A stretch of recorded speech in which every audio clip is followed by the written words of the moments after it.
Hello, everybody. It is me, Demetra K, and I am sitting here with Donovan, a recovering Democrat Sadiq, and this is the Demetra K Show. And yes, we are live. Earlier, we were not live, but we are live right now. And the purpose of the Demetra K Show is to promote Black love, knowledge, and understanding of all things that go on in the Black community to make us an even better people, with the emphasis on even, because we are great people, but we can always strive to do better. And I'd like to also say a big giant thank you, hello, and welcome to YouTube, Twitter, and Facebook. You're on the other side of the conversation. Now, I know a lot of people are calling it X, but I'm like, his mama named him Twitter, so I'm going to call him Twitter, okay? And once again, thank you, Donovan, for sitting here with me. We'll be here for about 2 hours, and we're going to be discussing an interview that took place on the Breakfast Club with a sister who's an attorney outside of New York City by the name of Olayemi Olurin.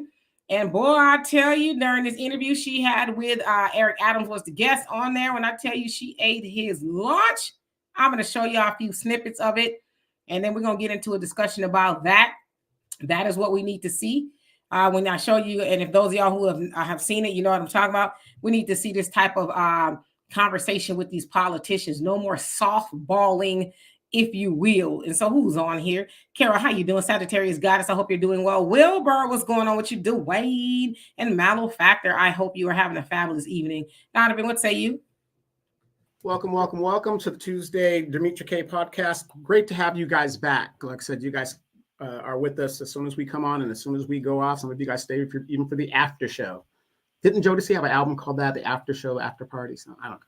But anyway, do us a favor. You guys see that banner, 100% of your donation, if you use the applications in that banner, goes to the content creator.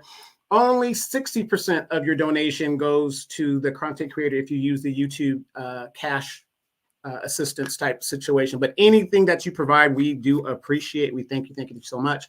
Also, the African Diaspora News Channel, do not forget to download that. We cannot continue to do what we want to do, talk the way we want to talk on another person's platform. So if we go to the African Diaspora News Channel, we can say what we want. We could be what we want and put it out there the way that we best understand it. So the African Diaspora News Channel, you can get it on Google Play, Apple Store. And also, like myself, if you don't want to do that, go to YouTube and become a subscriber or even a member, much less a member on YouTube of the African Diaspora News Channel, and you will be caught up to what's going on in the African diaspora around the world.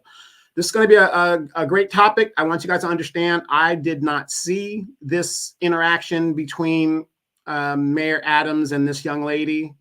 Again, I'm kind of plugged into politics, so sometimes I just get some of these guys. It's always softball questions, so you don't want to tune in. So my reaction is going to be a real live reaction. So let's get into it, and we want to hear you guys' opinion. Like I said, that if you haven't been to a Demetra K show before, and you might not get on and want to be up here, but the interaction in the chat, it's on fire. So you guys keep it up. Oh, yeah. And I forgot to say that we do share the link from time to time. But if we do share the link, I ask two things. If I've never seen you on here before, and hello, Facts Not Feelings, Brogu and Ashley. If I have not seen you on here before, Black America was gone. If I have not seen you on here before and you have this instead of, this, then show me your face before I bring you up. Nobody else can see you but me. Also ask if you've said the same thing over and over and over and over and over and over and over and over and over and over and over and over and over and over again. Please don't come up here and say the same thing over and over and over and over and over again unless the subject calls for it. Please and thank you very much. I also ask that we watch our language on here, as we do not want to get in trouble. We like having this conversation, but we have to clean it up just a little bit so that I don't get in trouble. Negroes, how are you doing? Buckhorse and Quita and Miss B. All right, so I'm going to show y'all a video again of this beautiful young sister. I don't know how young she is, but she's younger than me. Olayemi Olurin, and she had a few things to say to Mayor Eric Adams that was on the Breakfast Club. I think it was Friday. So here we go.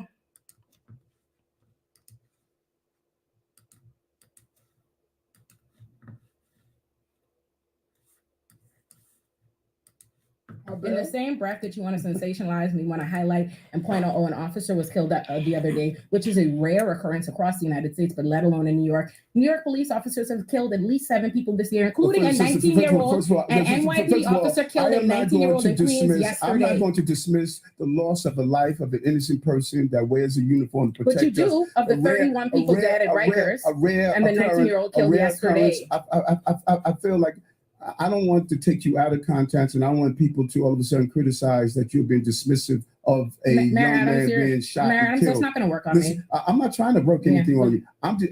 I lost a member of the police department the same way I go to see the mother of the 11-month-old baby that was shot in the head. When I first became mayor, I sat in the hospital with her. The same way I go visit these mothers who lose their children to gun violence, I go see them. Yes, but not the mothers of the people who are dying in Rikers. Just as I go to see the family member of a slain police officer, I go visit those parents that lose their loved ones to violence. Are you visiting the family of the? First of all, yes, I did. I held a Riker. I represented hundreds. You went to visit the family members of the slain officer? No, not the slain officer. Okay, of course. No, but what about the 19-year-old that was killed yesterday by NYPD in Queens when he called for help? Have you said anything about that? Are you visiting them? Yeah, First of all, let's go to community meetings and talk to community residents. They don't tell me, Eric, we don't want more police. They say, Eric, we want our police doing their jobs correctly. And that is what I'm doing. The federal monitor, who is tasked with ensuring that NYPD is following the law, conducted an analysis.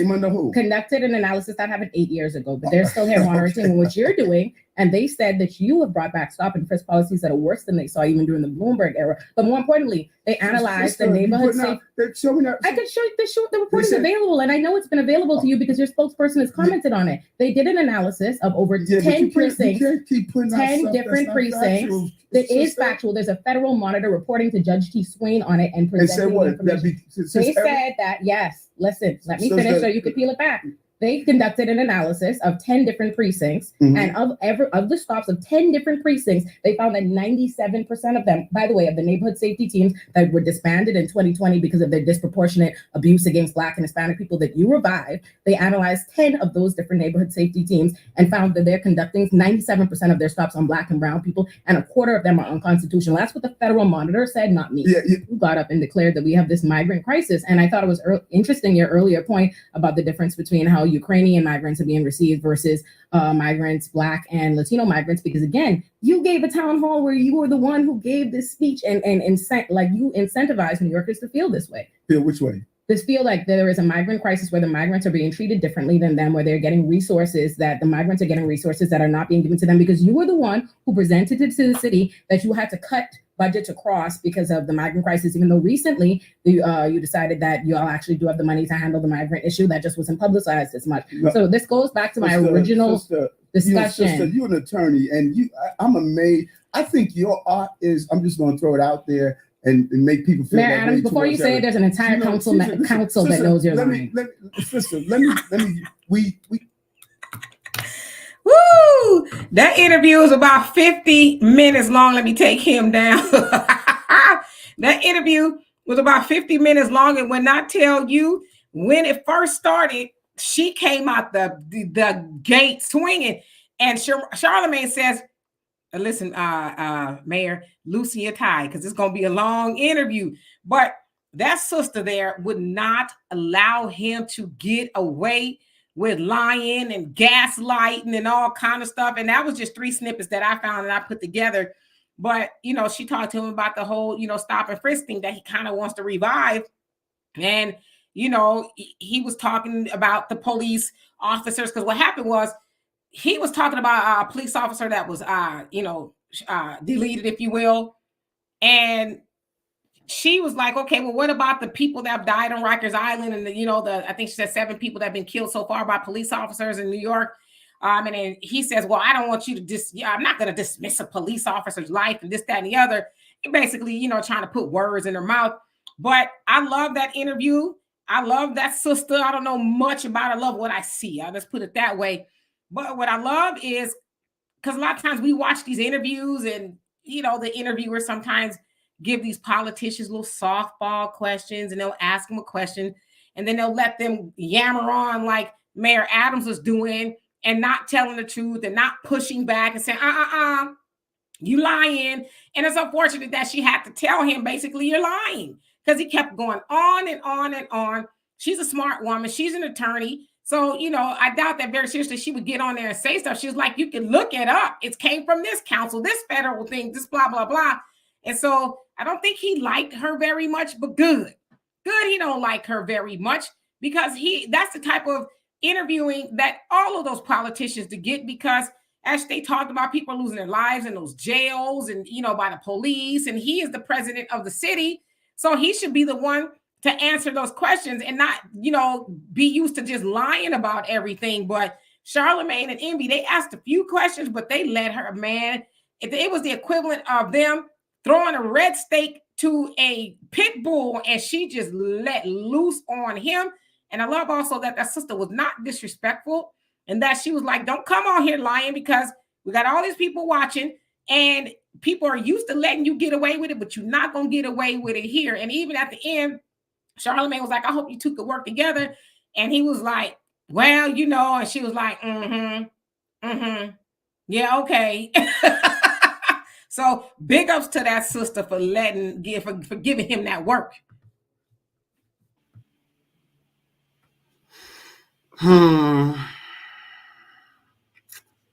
Now, I'm going to do the opposite here. Why is it that y'all bigging up in this woman when she's coming down on a black man? Why is it? No, I'm joking. I'm messing with you guys. We're not going there with that. You guys see Demetria's thing? This is why this show is so popular, Demetria. I'm telling you, because it's authentic, it's real. This is not a big up woman's thing and women can do no wrong. It's not a big up man can do no wrong, blah, blah, blah type thing, right? You guys, like I said, nobody was expecting me to come back with that. But if I was on my show, I would be, look at how this black woman is tearing a black man down. And the reason I'm saying that, you guys, is because this is how propaganda works. You can take anything, and here's the queen of propaganda right next to me. Not the queen of breaking propaganda. Right. The queen of spin. They can spin anything. So what we have to do as people is we have to look at the spin and decipher it for what it is using our logic. So, big ups to her. She did take him down, because I'm getting tired. And do you see how they do this? It's at a point in America where most of us, like myself, and you guys included, when these politicians get up there and speak, it's a waste of time listening, because there is no real pushback to what they're saying. It is very, very, very rare that you get an interviewee or interviewer that's going to give that kind of pushback and hold that politician accountable to the facts.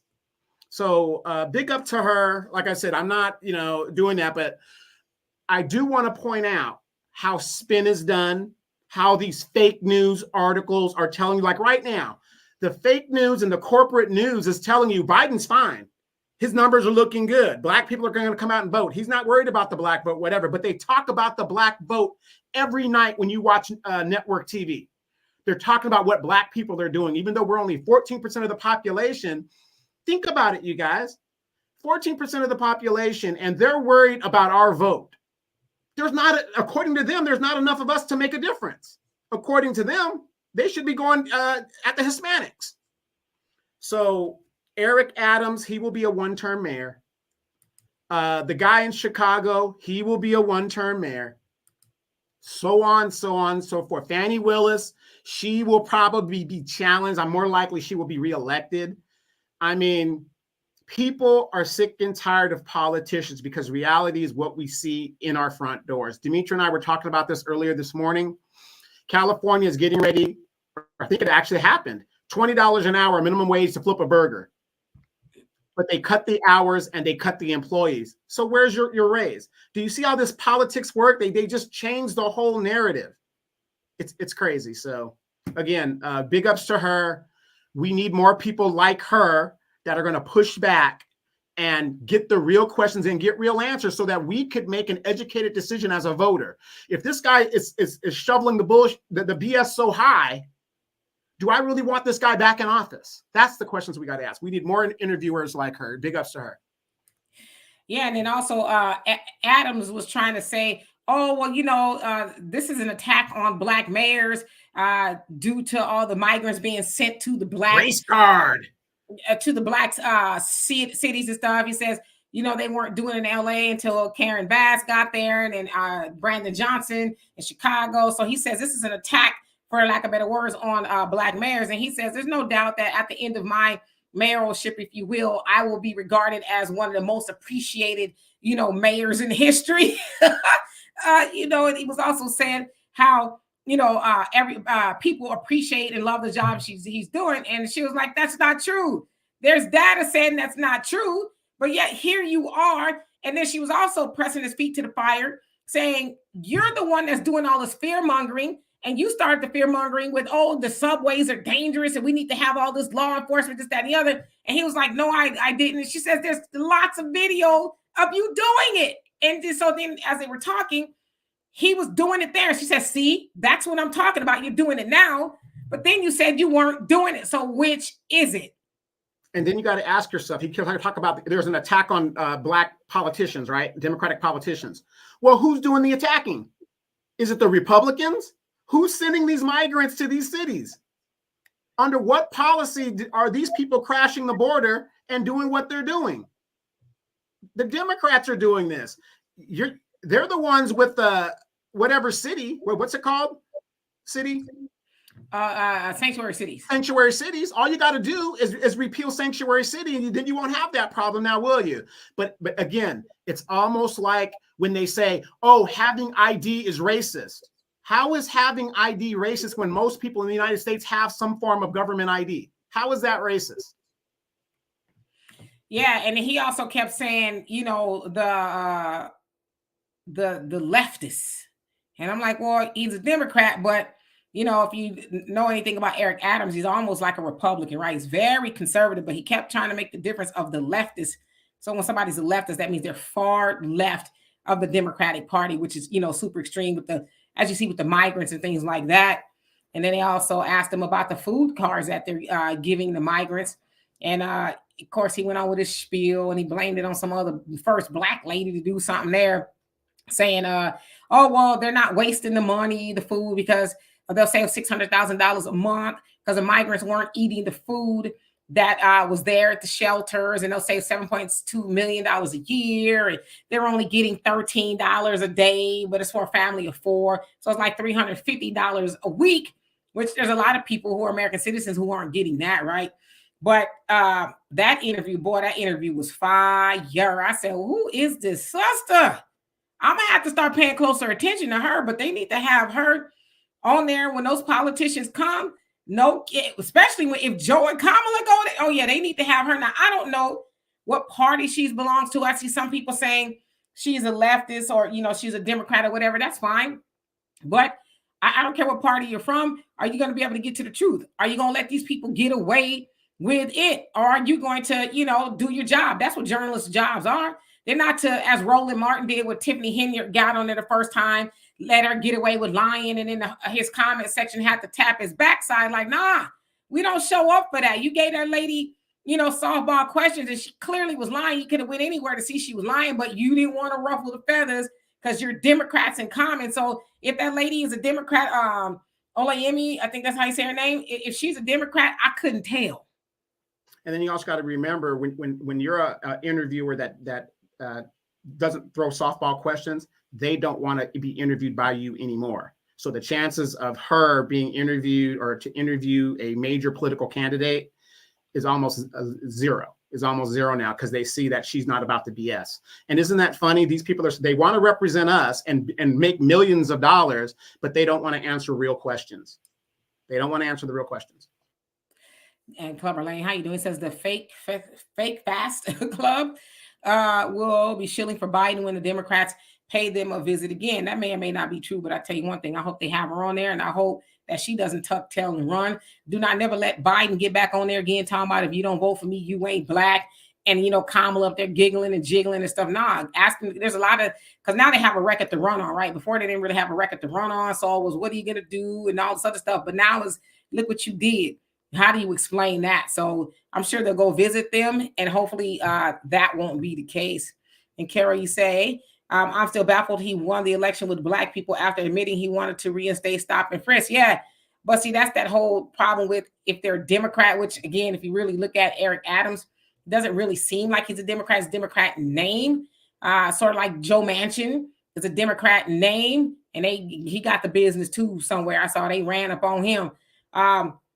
But he got elected because black people were like, oh, he's a Democrat in juxtaposition to the Republican, so I'm going to vote for him. And it's like, now look how that's working out for you.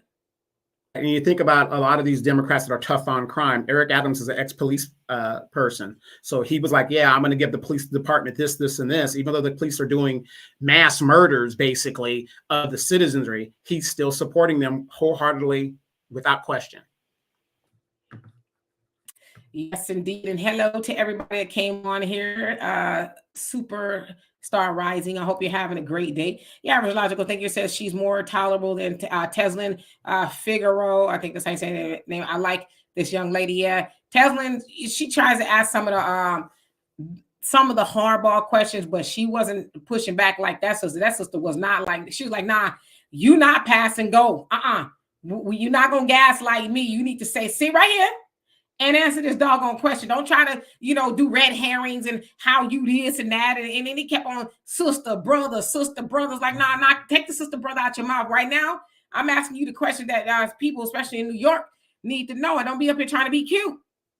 Now, let me ask you this, Demetria, and I'm just playing devil's advocate.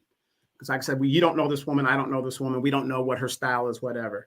But do you think she would be this hard on, what's the attorney general there in New York? Attorney General Letitia James? Yeah, Letitia James, with the questions and be as aggressive as she was. And I'm not saying her aggressive style was bad. I'm just saying, would she be as aggressive?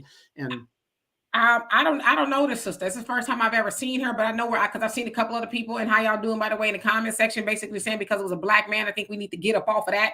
Let's get up off the gas about whether it was a black man or not. She was talking to a black man who was the mayor of New York City, and she was asking him questions and was not letting him get away with the BS. But as far as what she would do with Letitia James and any other body else that's on there, somebody white, we have to cross that bridge when we get there. But to try to say, oh, she was tough on him. See, that's the nonsense right there that kind of gets us away from what we need to be talking about.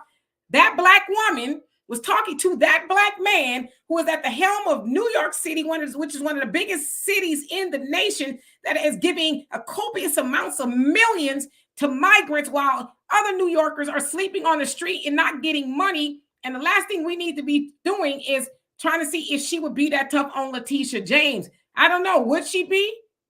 Hopefully she would. But that we have to cross that bridge when we get there. And Miss Sweet Talker says, why would the New York City mayor reinstate stop and frisk knowing it targets black people? Because, and as she was trying to press him on, I think she did a wonderful job.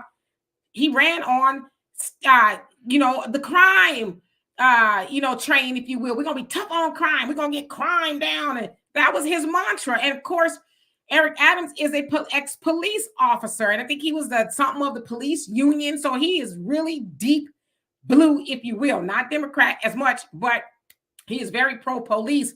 And so, of course, stop and frisk is a signal to them folks that, hey, I know y'all scared, but I'm going to, crack down on these black and brown people, and I'm going to make sure y'all feel safe. So that's what it was that he wants to. And of course, we know stop and frisk was an epic fail and went over like a lead balloon under Michael Bloomberg. He tried it, and it targeted predominantly black and brown men, netting, I think they said like 4, 5, 6, 7% of those stops netted something. Black men and brown men were stopped 20 and 30 times, sometimes a piece. So they got rid of it, but yeah, he wants to reinstate it.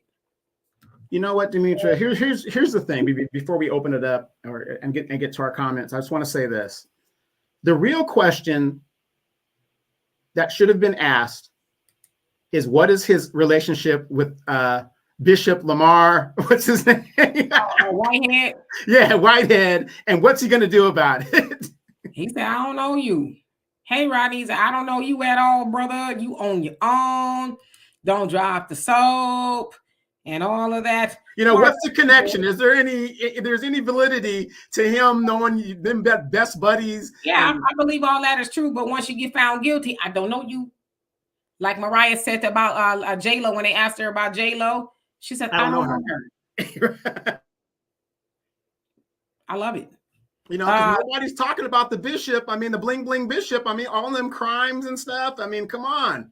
Eric Adams is supposed to be his boy. Why wasn't that question asked? Damn it. Right. Michael, thank you so much for the donation. Love and appreciate you for that. He says, Donovan and Demetri, both of you said voting in local and state elections is more important than voting in federal election. Yeah, most definitely, because that affects you most and it's the closest to you, with your city council and your mayors and, you know, and all of that. They're the ones that have a direct effect. The judges, the sheriffs, you know, and your representatives and senators, they have a direct effect on you than on a federal level. Not saying that they don't on a federal level, but that's where you can make a bigger impact a lot faster. Yeah, the first jurisdiction is always your local jurisdiction. Yes, indeed. And I'm reading your comments. Comment, man, how you doing? Welcome, welcome. We missed you on Sunday. And HDLC, how you doing? It says, oh, Olayemi said New York has plenty of money to take care of migrants. So I think she sounded crazy on that issue. I did hear her say that. I'd have to get a little bit more into what she meant about that. They also asked about, you know, the other residents of New York City as well in regards to them taking care of the migrants. So, but yeah, she did say that. And Dwayne, and I think the self thing we got to realize is nobody's perfect. Again, I don't know a lot about that sister. I just know about what I saw here. So she's not perfect. I'm not perfect. Y'all not perfect. People gonna say things that we don't agree with, right? I don't know of anybody that I agree with, even my own father, my mama, RIP, or yeah, not of anybody that I totally agree with, right? So I just want to make that known, but welcome. Marjorie says, right, they zip up real quick because they're talking to Donovan. And hey, Easy, how you doing? Hope you are doing well. Bro Gooey says the problem is you got plenty of sellouts that we'll give them easy questions and let them get away with the crap they've been doing. Do like the Haitians did, focus on the sellouts. Oh yeah, they really doing that, right? And Puffy, how you doing? You say lineage-based reparations only for FBAs and an anti-Black crime bill. Absolutely. Kara says, no, Demetri, there were like 10 Democratic candidates to choose from. So why they chose him? That is an excellent question. Why did they choose? And, you know, a lot of times too, and I don't know, but politics boil down to money, right? Who has the biggest war chest? Not saying that's always the reason why people win, but if they have a giant war chest, that could have a lot to do with it. In addition to him being, you know, pro-police. Y'all know them folks like the whole tough on crime thing. So I don't live in New York, so I don't know why him exactly over the other 9 candidates. So, but that's a good point. You guys got to also remember, when it comes to local elections, your police organizations and union are the main ones that put the money out on the local candidates. Here in my city, if you don't get an endorsement from the police union, you're not going to win. You can forget it, because if you don't have them backing you and behind you, which to me is kind of crazy, because there should be a law that when a cop does something that's jacked up, why should the taxpayer pay? Let's let the union start paying for when their officers don't do something and then the city gets sued. The union should be sued.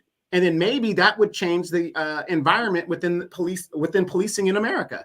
But see, the taxpayer is always is on the hook. And this is why you can't get that part, because Mustafa, whose son was killed, just won a $6.3 million lawsuit against the city that we have to pay or we settle it. So now the youth center can't be built. Now this can't be done. The trash can't be picked up. The landscaping can't be done because we're settling all these lawsuits. And these cops don't care because they're qualified immunity. Where did we hear that before? Qualified immunity. If you give us the Senate, we're going to get rid of qualified immunity. You had the numbers, you had the votes, you were unstoppable. When cops are threatened with their qualified immunity on the case, they are not as quick to go for their guns. They're not as quick. But did we get qualified immunity? We didn't get it. So the cities are still on the hook. Black America says, it's tough on crime, good or bad? It's both. Because obviously you want to be tough on crime. You don't want people to get away with it. And they also have that question in regards to, I guess, people, some people getting out of jail that probably should stay in there. And I guess a police officer was deleted, for lack of better words. due to one of those particular people getting out, and they should have been in there. It sounds like they had a really long rap sheet. So when it comes to that kind of stuff, yeah, you don't want to let criminals who deserve to be in jail. But unfortunately, when politicians say that they're tough on crime, that usually means that they're being tough on Black people, right? It's a dog whistle, and maybe it's a little bit more overt to them folks that we're going to make sure you're protected at all costs. And usually that's done to harass Black people. And there in New York, that stop and frisk harass mostly Black and brown men. So it's both. Kelly, how you doing? He says the crime went up with him. That's what some people are saying. And Roz, how you doing? Hope you're doing well. And thank you, JP, and welcome to the chat. Who else came on here? Just want to skip down so I could catch up. Common Man says the Democrats always use the Black man people to get laws passed. When will our people learn? Good question. And Deacon, thank you so much for the donation. Love and appreciate you for that. You say we must not say Black and brown. It's only Black. Well, I also want to make that clarification. And once again, thank you. Sometimes we have to say Black and brown. So I feel like we need a glossary sometimes, right? So we can say Black and brown and not mean a coalition. We know that there is no Black and brown coalition, never has been, never will be. But when we say Black and brown, and that Black and brown people were disproportionately affected by stop and frisk, that is the truth. For us to say just Black people were affected by stop and frisk, it would be disingenuous. So please don't mistake us. And when we say Black and brown, we're not saying coalition. If I say Black and brown coalition, y'all will hear me say Black and brown coalition. But for the sake of this conversation, and we talk about statistics, just like they say the Central Park 5, was it all Black boys that was affected? No, it was a brown boy, a Puerto Rican boy as well, which is why you hear the term Black and brown, but not coalition. So I want to make sure we're clear about that. Let's see here. My God, it is hot today in Houston. Easy, you say tough on crime acronym for yes, tough on Black folks and lean on others. There you go. I should have just read that comment. All right, and yep, he was a former police officer. Let me skip down. Rhonda, how you doing? He says, I used to follow her because she's an advocate, but stop when she's talking crazy to Black folks about the immigrants and being transphobic. She's an immigrant. I forgot where she's from. She's Bahamian. So, yeah, like I said, I don't know her other than what I saw in this particular interview. So I like what I saw. I'm sure she's probably, said some things or whatever, just not familiar with it. So I guess I'll learn a lot about that from y'all. But just because she's a migrant and she said some other things does not mean she's not right about this. So I just want to be clear about that. I'm not defending that sister. I don't know that sister, but what I'm saying is I like what I saw. I love, because, they call me the master debater, and I love to see people who can hold their own and know how to effectively eat people's lunch. I love it. I live for that kind of stuff. To me, that's like the Olympics, right? To see people have a verbal fisticuff, and that Eric Adams didn't know what to do with that. So she pulled his card. Miss Sweetheart says, definitely sue the union, not the city. That's draining the taxpayers' pockets. Absolutely. Number one, how you doing? Says exactly. Cops defund themselves with all those civil lawsuits. And actually, it's the city that's having to pay for that. So, and bro, Goo, you leaving and going to sleep? I need to be right behind you, T.G. Hamilton. How you doing? He says citizens should be outraged about the huge payments paid to the victims of police. That's one of the reasons why schools, infrastructures, et cetera, aren't fully funded locally and need DOT grant money. But the other thing, too, is that that's where the police reform comes in, is that if you make these officers accountable via their pensions and things like that, then they probably wouldn't be as trigger happy if they were on the hook for that money. But as long as the city is on the hook for it and then they get a defense, they're going to keep on doing it. But you make a very good point. All right, let's skip it on down. Dwayne says if Donovan, it would. Okay, so he's speaking to Donovan. Easy said that's why Houston say they're out of money. Yes, I saw that. Says too busy paying out all police chases, ending with innocent people on the live, and they talking about raising taxes. I'm like, damn, why do people got to pay? Because the city does not know how to manage the money. Especially here, and I imagine in Texas, but I know in Houston, real estate property taxes is the highest in the nation. So it's like you're going to raise taxes on people even more. Hell, minimum wage here is $7.25. So what they supposed to do because the city, and I know Mayor Whitmire is new and he's trying to, go through and see where, the misappropriation is taking place, but to raise taxes on people, I think that's unfair. Percy, how you doing? It says the city has issuance company to pay the lawsuits, the taxes, pay for the insurance. More lawsuits make the rates go up. You better believe it. And Ross says, I wish cops were forced to carry insurance. If the insurance companies have to pay for all of the claims for police misconduct, that stuff will stop lickety split. I tend to think that they shouldn't make an insurance company pay for them being trigger happy. I think it should come right out of their livelihood because there's a lot of things that you could do. Like I was a notary when I was in California. Like I said, I think I still am. But we have to have errors and omission certificate, insurance, basically say if you do something wrong, then it will cover that. So if you're paying for insurance or like say doctors have malpractice and all that insurance will pay for it. Now they may get dropped and pay a higher premium, but if it's coming directly out of somebody's bank account, especially if they're taking somebody's life, they'll think twice before they do it. What do y'all think about that? Okay, so let's see. Rondi says, I used to follow her because she's fighting the qualified immunity and the poor treatment and conditions of inmates and Rikers. And yes, she did talk about that as well. Common Man says, Demetri, 3 swing states have started registering people without needing any identification. Ain't that some ish? When will our people learn? And which states are those? And Puffy says, they are not the police. They are race soldiers. Well, they the same thing. they the same thing. Is it interchangeable definitions, if you will.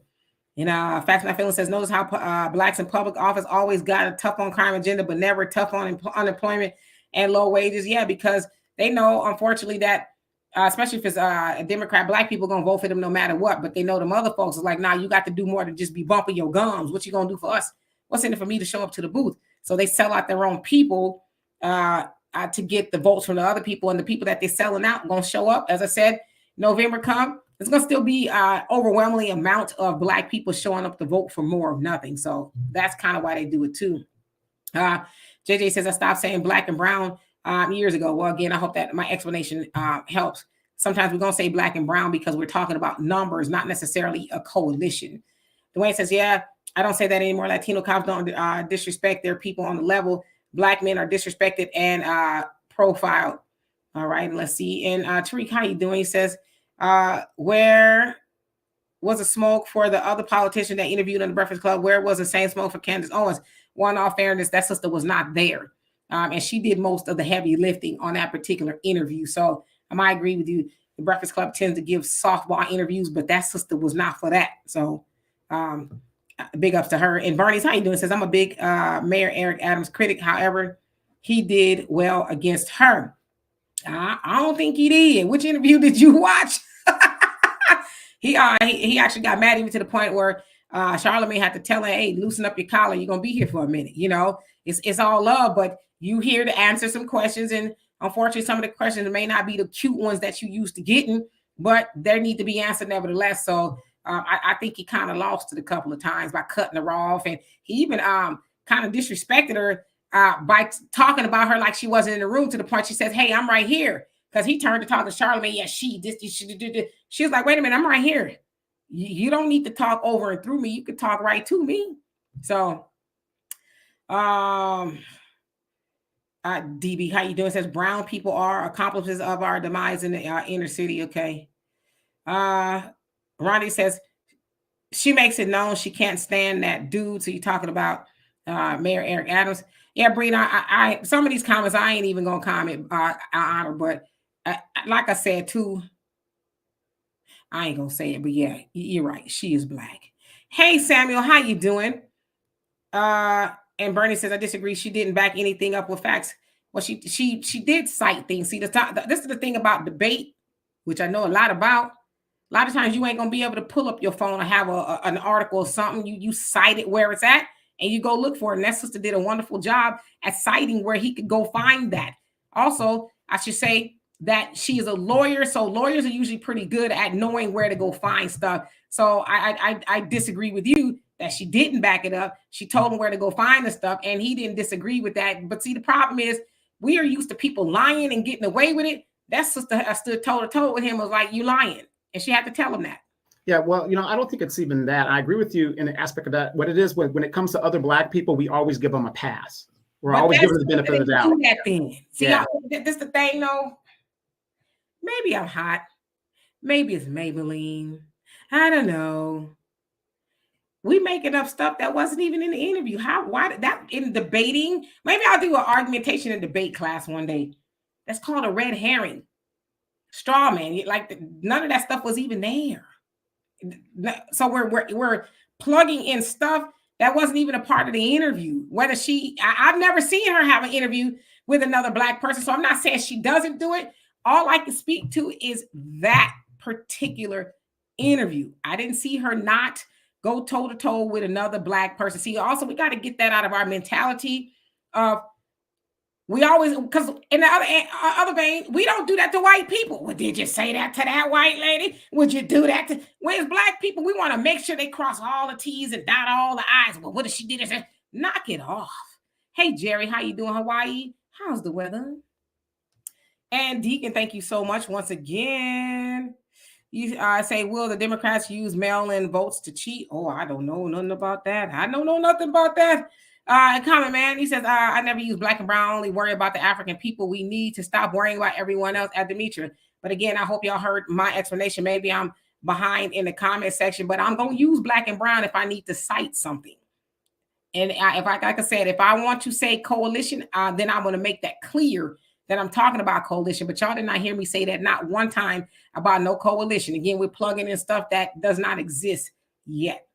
So maybe I'm behind on the comments here. So let me. Yes, I will eat Demetra's lunch in a debate. I do it all the time.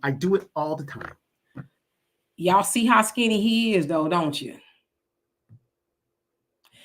Miss Sweet Talker says, stop police chases, too much damage and lives being taken. Yes, indeed. So maybe I'm behind. Let me skip up or down just a little bit. Sister B, how you doing? Says, hey, Demetra and Donovan, please do a show on decisions of office of budget and management, OMB, regarding the census classifications, rogue ops, urban league, etc. Sabotage, ADOS, check. That's a lot to cover, sister.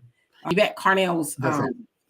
Yeah, and the thing is, I'm not trying to tell people how to do stuff, whatever, but we got to get out of the habit of like depending on other people to do stuff that would benefit everybody else. I always tell people when they ask me to do certain things, well, hey, that's a good topic that you're interested in. There are going to be some people that are going to be interested in it. Why don't you do it? And get more information out there. Like we got Miss Sweet Talk in the chat. She has a platform that talks about a certain type of thing, and we have your average logical thinker dropping gems. She talks about a certain lot of things. There's always something out there, and so there's never enough of more. So I always encourage people, get out there and put that subject out there yourself, as well. Yep. Mike, how you doing? Says, hey, Demetra Donovan. Every time I tell Black people how Democrats have done nothing, haven't done anything for us with evidence, they always pivot to, well, what have the Republicans done? Why is that? Because it's lazy. It's a lazy argumentation. It's lazy, not having a real argument as to why, why they're continuing voting for Democrats. That is their go-to to talk about the Republicans. So they don't have enough in their arsenal, if you will, to really have that conversation. So to me, it's laziness. It's depending on the talking points of the same old, opposed to going to get new knowledge and information for yourself. So it's laziness. Albie, how you doing? Long time no see. Average logical thinking. Eric Adams, he was pretty hot. He didn't like that sister putting his feet to the fire like that. But that's what needs to happen every time. So you get yourself together. And Bernie says, of course, he lied about the migrant crisis. However, the young lady was too emotional. I don't know which interview you saw, but I didn't see her being emotional. I thought she was cool, calm, and collected. The person that was emotional was him. So I didn't see her get emotional one time. I saw her saying basically, don't lie, and don't talk through me. I'm sitting right here. But that brother got heated again. And the Charlamagne had to tell him to loosen his tie. I didn't hear him tell her that. So yeah, please watch the full interview. It's really good. All right, so let me skip down. Corey, how you doing? Says she definitely did her thing. Yes, she did. And I don't know her, but from what I saw, she did a really good job. He says, are you going to play it back? Let's break it down. No, because it's kind of like 4 minutes long. So if y'all want to go back to the beginning and watch it, that would be most helpful. But I don't want to waste anybody else's time. It's about 4 minutes long. JBWR, how are you doing? I hope you're doing well. Okay. And Percy says Eric Adams will be a one-term mayor. I don't see why Eric Adams continue to go on the Breakfast Club. The Democrats have turned their backs on him. It's over for him, probably why they had her there. And also, she brought up about, the FBI knocking on his door, and taking his phone and all that. He didn't like that at all. He low-key came unglued with that. Wait. You mean the Biden Justice Department went and investigating another Democrat, a Black Democrat? Well, technically, it's not the Bidens, but Biden did a point. You know what I'm saying? Because the DOJ is supposed to be independent, but you know what I'm getting at with that. But yeah, of course, Eric Adams made a big deal about how the Biden administration is their fault that the migrants are coming in because it's the Biden's open border policy. And so Adams was like, we're being, stuck with the bill, and Biden needs to do more, which it sounds like they're going to send about $106 million now to help with that, with the expenses, which is not enough because it sounds like they're spending about $4 billion a year. They be in New York City to take care of the migrants. They said about $12 billion in the next 3 years. But he did try to take the Biden administration to task. And the next thing he heard was, open up. We want to talk to you. And they raided his campaign manager's office as well. So wait. You mean to tell me Joe Biden, if you don't vote for me, I ain't Black, did that to him, and Fannie Willis did not meet with the White House for some reason during the prosecution of his political opponent?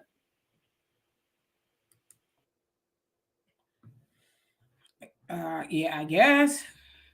That looks kind of suspicious that he seems to be going after people that don't seem to agree with him. Well, again, it's not his department, but I get where you're going with that.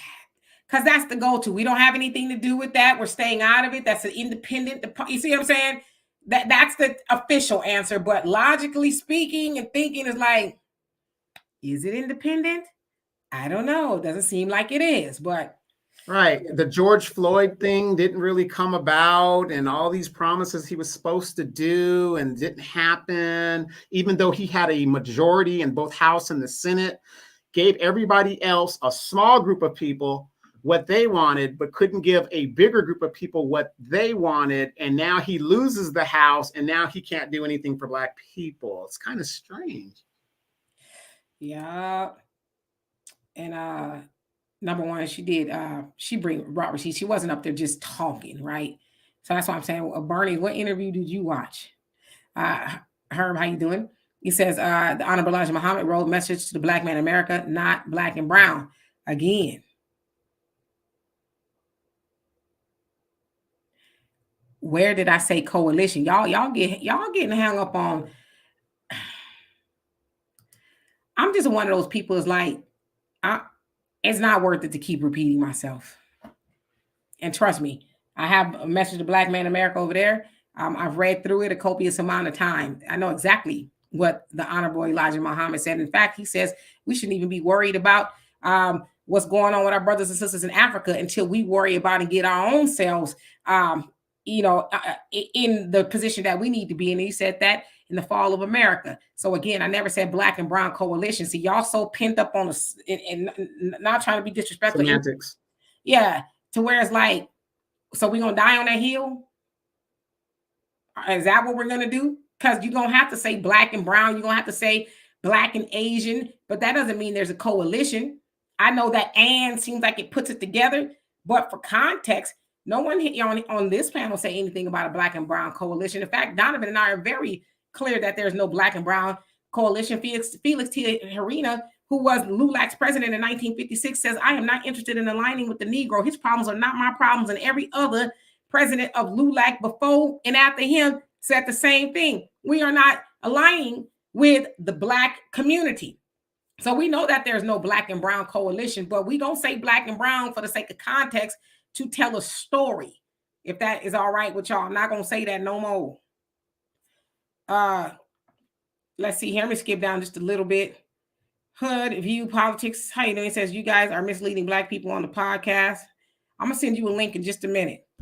You and only you a link in just a minute, because that's too much to be doing, going back in the comment section. All right, and your average logical thing, it says 106 million when they can simply deport to rectify this mess they started. Yeah, and of course, in some of those shelters, especially in New York, they've given the migrants like 30, 60 days or something like that to vacate the premises, and they asked them about that.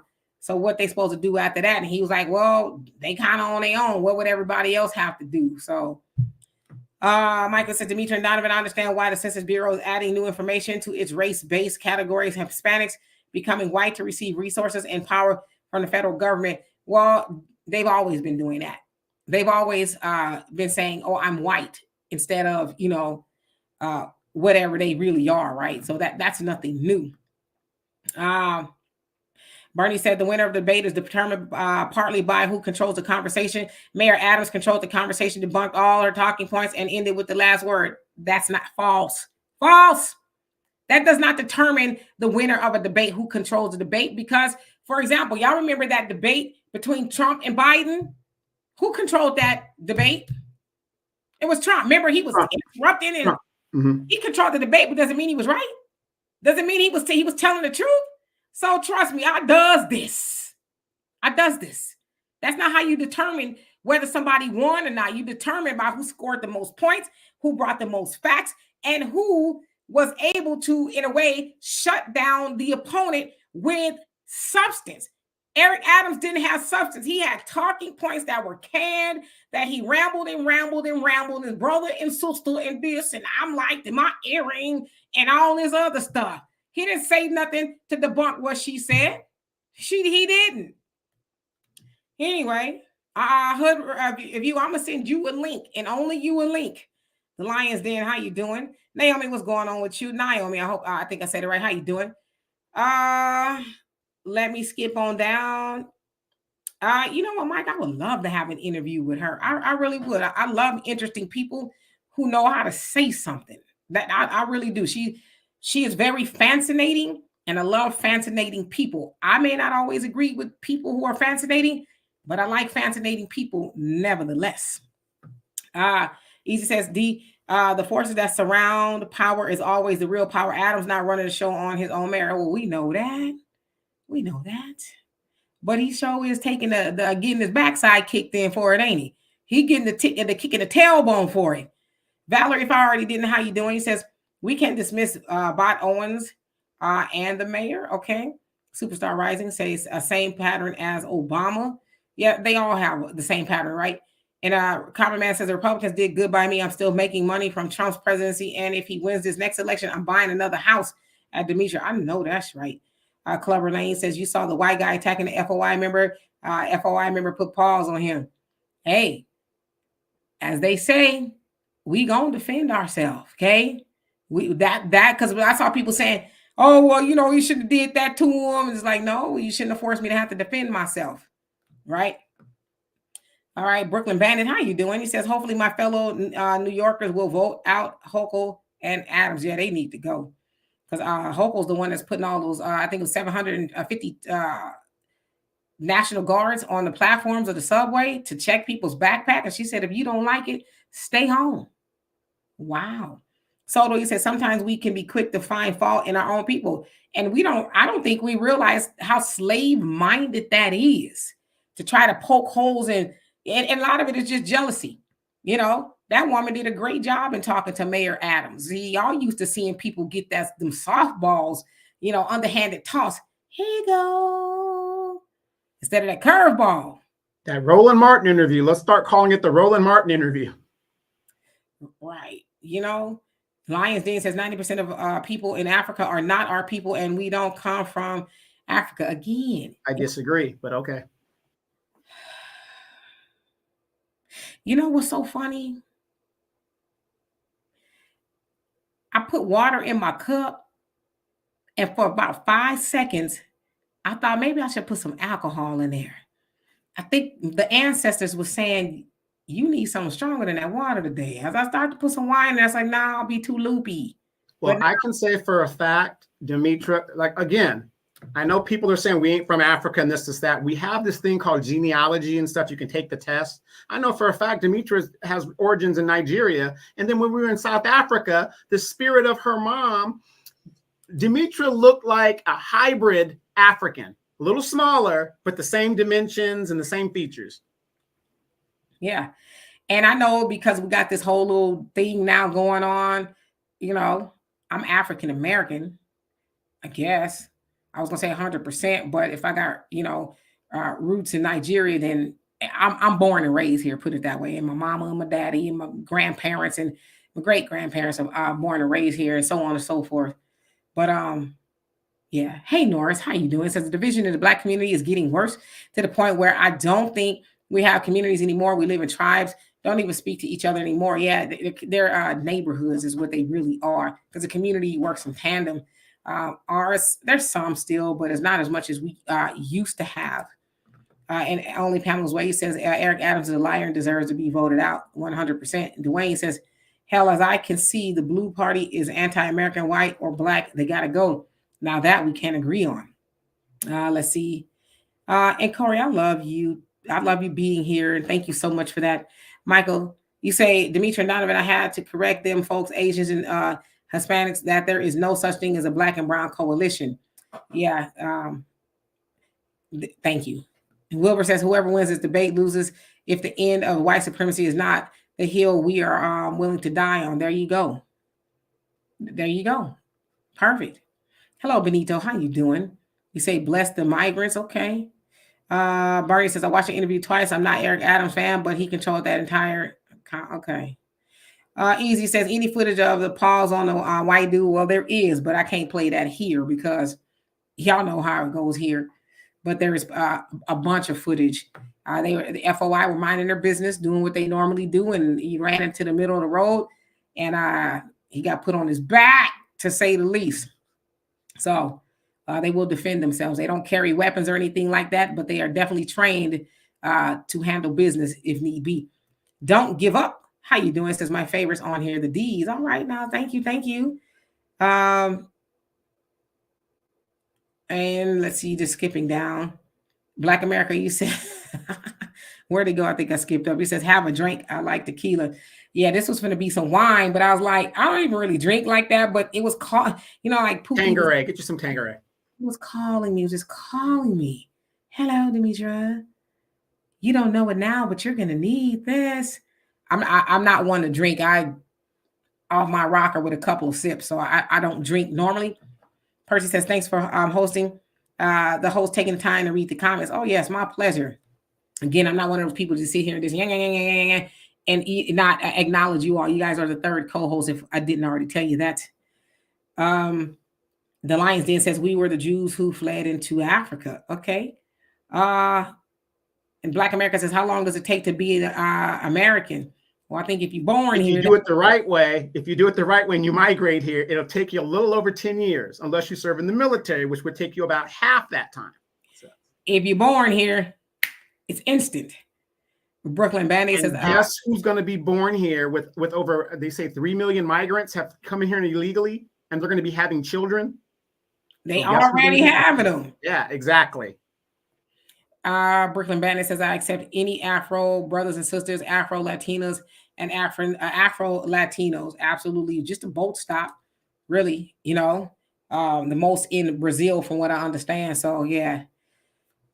But we could be here all day trying to argue that. Common Man says, Demetra K using the term and combines the two. How we use words are important. Yeah, but that is not the context matters too. See, now y'all reaching and grabbing for straws, because that's not what I said. Is it a fact that Black and brown men were predominantly stopped the most by stop and frisk? Yes. Did I say Black and brown coalition of men? I didn't say that. See, one thing that I teach, because I do teach in communication, because I do have a degree in that, it's not just about talking, it's about listening and comprehension. Because a lot of times we do too much talking and we don't do enough listening. God gave you 2 ears and 1 mouth for a reason. I say that to say, y'all never once heard me say anything about a black and brown coalition on here. Y'all are plugging in stuff that did not happen. So I just want to be clear about that. Anita, he says, I know my ancestors are from Africa. Both sides are from west coast of Africa. Absolutely. Puffy says, I'm an FBA. What was I before that? FBA is a new term. What, in the last 4 or 5 years? What were we before that? We was Black Americans before that. So you guys already know I don't get into the ring with the term of ADOS or FBA. Black American works for me because I know with that term and the other terms comes a lot of other like gang activity, kind of, sort of. Yeah, I mean, when you say white man, what are you saying? Are you saying English white man of descent, German, Spanish, French, Italian? It's all that group is identified as white. So when you say black, it's all the African derivatives and Afro whatever. It's in one word. Black is a adjective you're using to describe something incidental about yourself. White is something. Hey, who was it? It was a white guy, 6'2", what, you know what I mean? And that's all you're doing. It's just an adjective. Right. Deacon, he says, and thank you so much for the donation. Love and appreciate you. He says, Demetri, can we do dinner whenever you're in Florida? Yep. The next time I come out, what part of Florida are you in? Because, you know, Florida is kind of like that. Don't go to Jacksonville. No. Duval. Yeah. That's where I would more than likely be. Live there for a year. Trust me. Ghetto. Right. Yeah, that's the dirty South right there. I love it. Valerie, he says, I thank you, ND, for giving these Black people something to think about. It is our pleasure. You know, we get something to think about all the time. Y'all keep us on our toes. I will say that. So thank y'all for that. And Dwayne, you say, if we get our reparations, we can deal with a crooked cops. Okay. Common Man says, that's why so many people hate Trump, because he speaks his mind. People like things candy coated at Demetri. Right.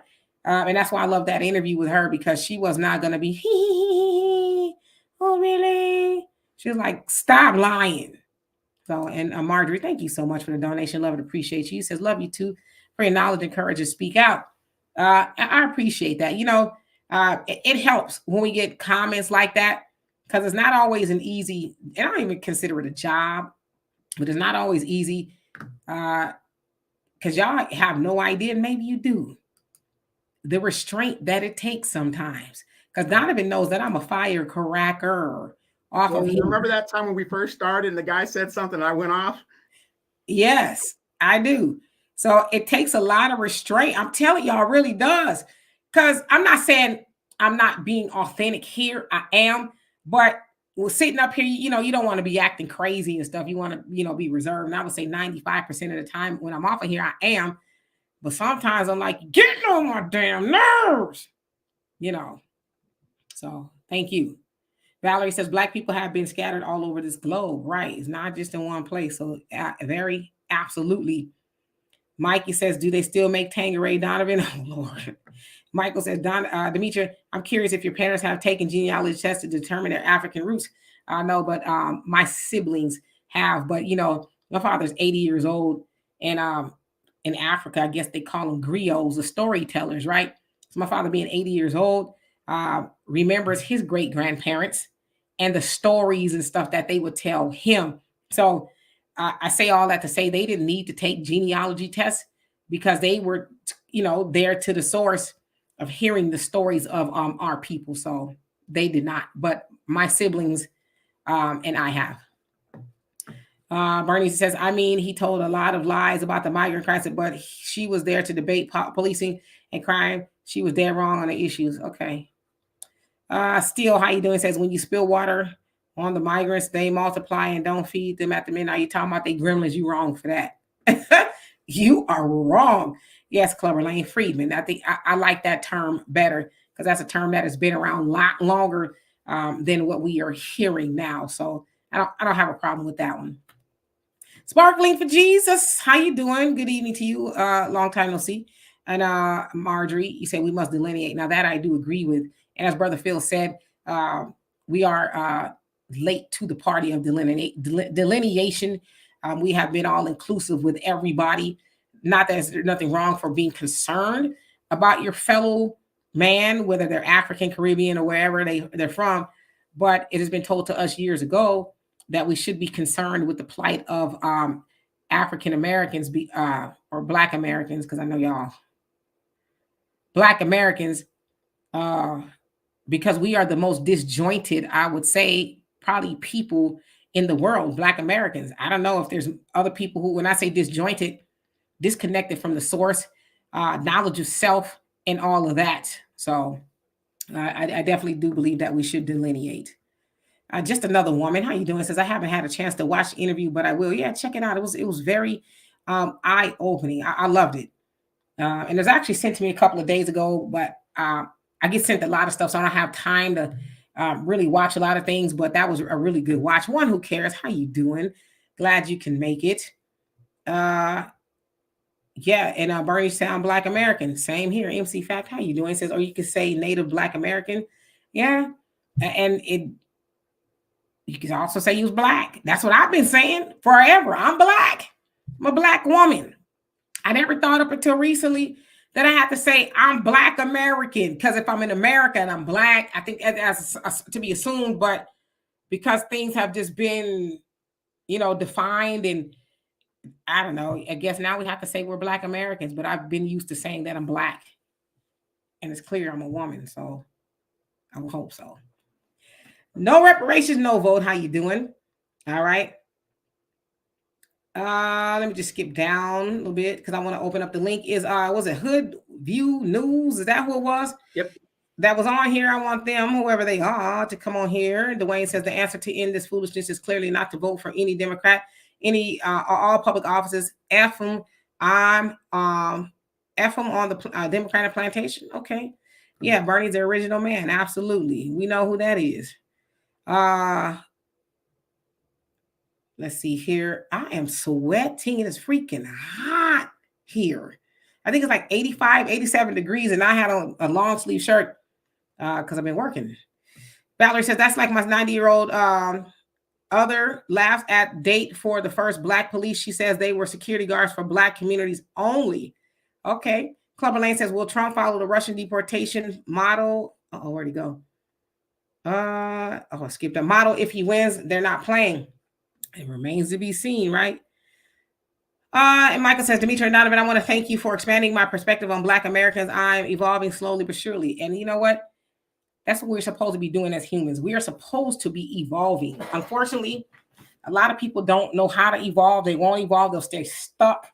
And they'll forever, and I'm not saying this to be disrespectful, but forever be ignorant. If you're not evolving, you're staying ignorant because there's so many things that you need to learn, you need to know so you could grow. And so that's how you evolve. You get information and knowledge that you didn't have before. So it is our pleasure. And thank you for being here too, as a regular in the comment section. Puffy, you say, Demetri, FBAs are the only non-immigrant class of people in this country. Are FBAs Black Americans? Black Americans, right? So it's the same difference. As I said, I'm just not one to ascribe to all of that. When I was a kid, I didn't buckle to peer pressure. I never have. I've always been a very logical person from very young. My mom used to always tell me, you got more common sense. My brother and sister had book sense, which said you got common sense. So I never been one to follow the crowd. I do believe in being on code, but that term is new within the last couple of years. And so, like I said, I don't personally love all that is attached to it. That's just my personal opinion. I love the delineation, but I don't love all the other stuff that is attached to it. It reminds me of gang banging. What sets you from? That's what I hear when I see all the discourse, which is partially why I don't go on Twitter now that Elon is taking it over. It's just like, it's like hell is bust wide open, and I'm not saying that about FBA and the ADOS and the Africans, Jamaicans, and, I just choose not to get into that arena, if you will. Brooklyn Bandy says, I'm glad that I had a chance to speak with my grandmother and great grandmother about their childhood of slavery. Yeah, that's how we learned where we was from.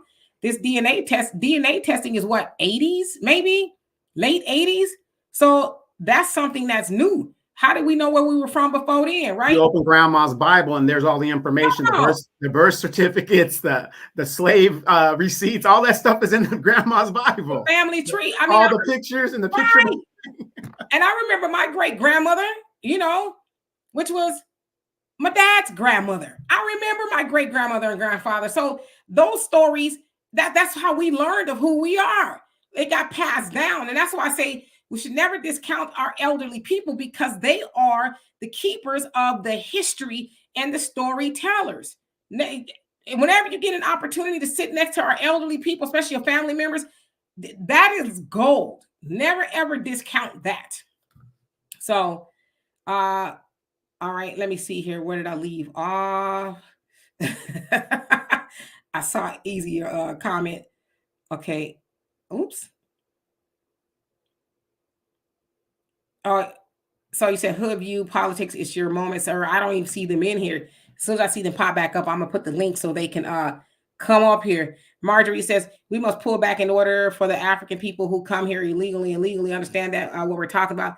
They fled their own countries, but we fought through the pain. No, I agree with that. You know, as I said, where I'm from in California, there's Africans, but Houston, there's a really large African community. And unfortunately, I've not had any real good interactions with any of them. They tend to look down on us. And I used to hear that. But once I moved here to Houston, I was like, wow, they really be acting like that. I ain't never did. I don't even know you, lady. So, yeah. But unfortunately, when they come over here, and as Donovan, my good friend, say, no, don't come over here for the benefits. Come over here and get all that the white man has to offer. The racism, the ass whoopings, the brutality, come get it all. And when they get it all, they be like, where's we need black people to get together. But it was like he was just at and Zumba Glota looking down at me. But now that your son or your husband got, roughed up, now you want me to come and lock arms with you? Right. Or the child support system got your kids caught up. Now you want to talk about tribalism and, we got to stick together, my brother. We've got to do these things. No, come experience everything this white man has to offer you. Everything. It's not easy. Right. But then when they get over here, like, I don't want that. No. Because one thing white supremacy does not do as much is delineate. They're like, your ass is black too. Hey, Candy, how you doing? Jay, thank you so much. Says you're a beautiful black woman, a beautiful black family. Love you much. Peace and blessings, D and Donovan. Each one teach one. Yes, indeed. I love that. Each one teach one. Yes, indeed. It's not that I'm being cheap. Turn on my air. This weather is so weird. One moment is hot, one moment is cold. And by the time I sit here, my daughter's not here.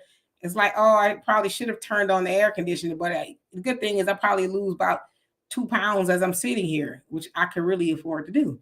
James, how you doing? Says your shirt black, you brown. Says you are brown. Another problem is, Dimitri, you're the only 25-year-old I know that's going through the change. That's isn't that. It's like a freak of nature. I'm too young to be going through menopause. What's going on here? Negroes, it says, is brown on the driver's license? Right. It says black. I don't have a problem with being called black, James Brown said, I'm black and I'm proud. A common man, thank you so much for the donation. Love it, appreciate you. He says, no, Demetria, when using words to explain a subject, we must understand how what is being said is interpreted. It's like the term minority on the law books. We thought it meant us, but it doesn't mean our people anymore. But that's not the context without using it. Context does matter. So you can say black and brown and not say coalition. That's because that's not what I said. One thing that I am, and I'm not saying this about you, common man, I'm very clear on the things that I say. I try to be very careful because, trust me, I know how people interpret and misinterpret things. So I try to be very careful. But I impress upon anybody to find any video of me ever saying that there is a black and brown coalition. I have never said that. But black and brown men have been mostly affected by stop and frisk in New York City. That is a fact. Puffy, you say all terms are made up. I agree with that, but that's a new term that I don't ascribe to. So you're right. I'm black woman, Black American, and I don't think I need to. As I said, I maybe nah. I don't really do group think a lot. I think it's important in some aspects, but groupthink reminds me of peer pressure. And sometimes when there's groupthink and peer pressure, I'm not saying it's true about that. Kind of like low key cults. Not saying it about that, but a lot of times when there's cults, there's only one person doing the thinking, and everybody else is doing the following. So, Truth Immortal, how you doing? And hi Cube, how are you? He says, what do you think of Netflix Good Times Made Up? Oh my Lord. Let me see. What do you think of Netflix Good Times made by Black people? You know, my daughter shared that with me the other day.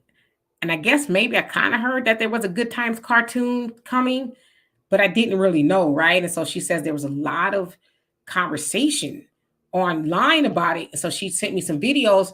And when I saw the trailer, it is the most ghetto-fied trash.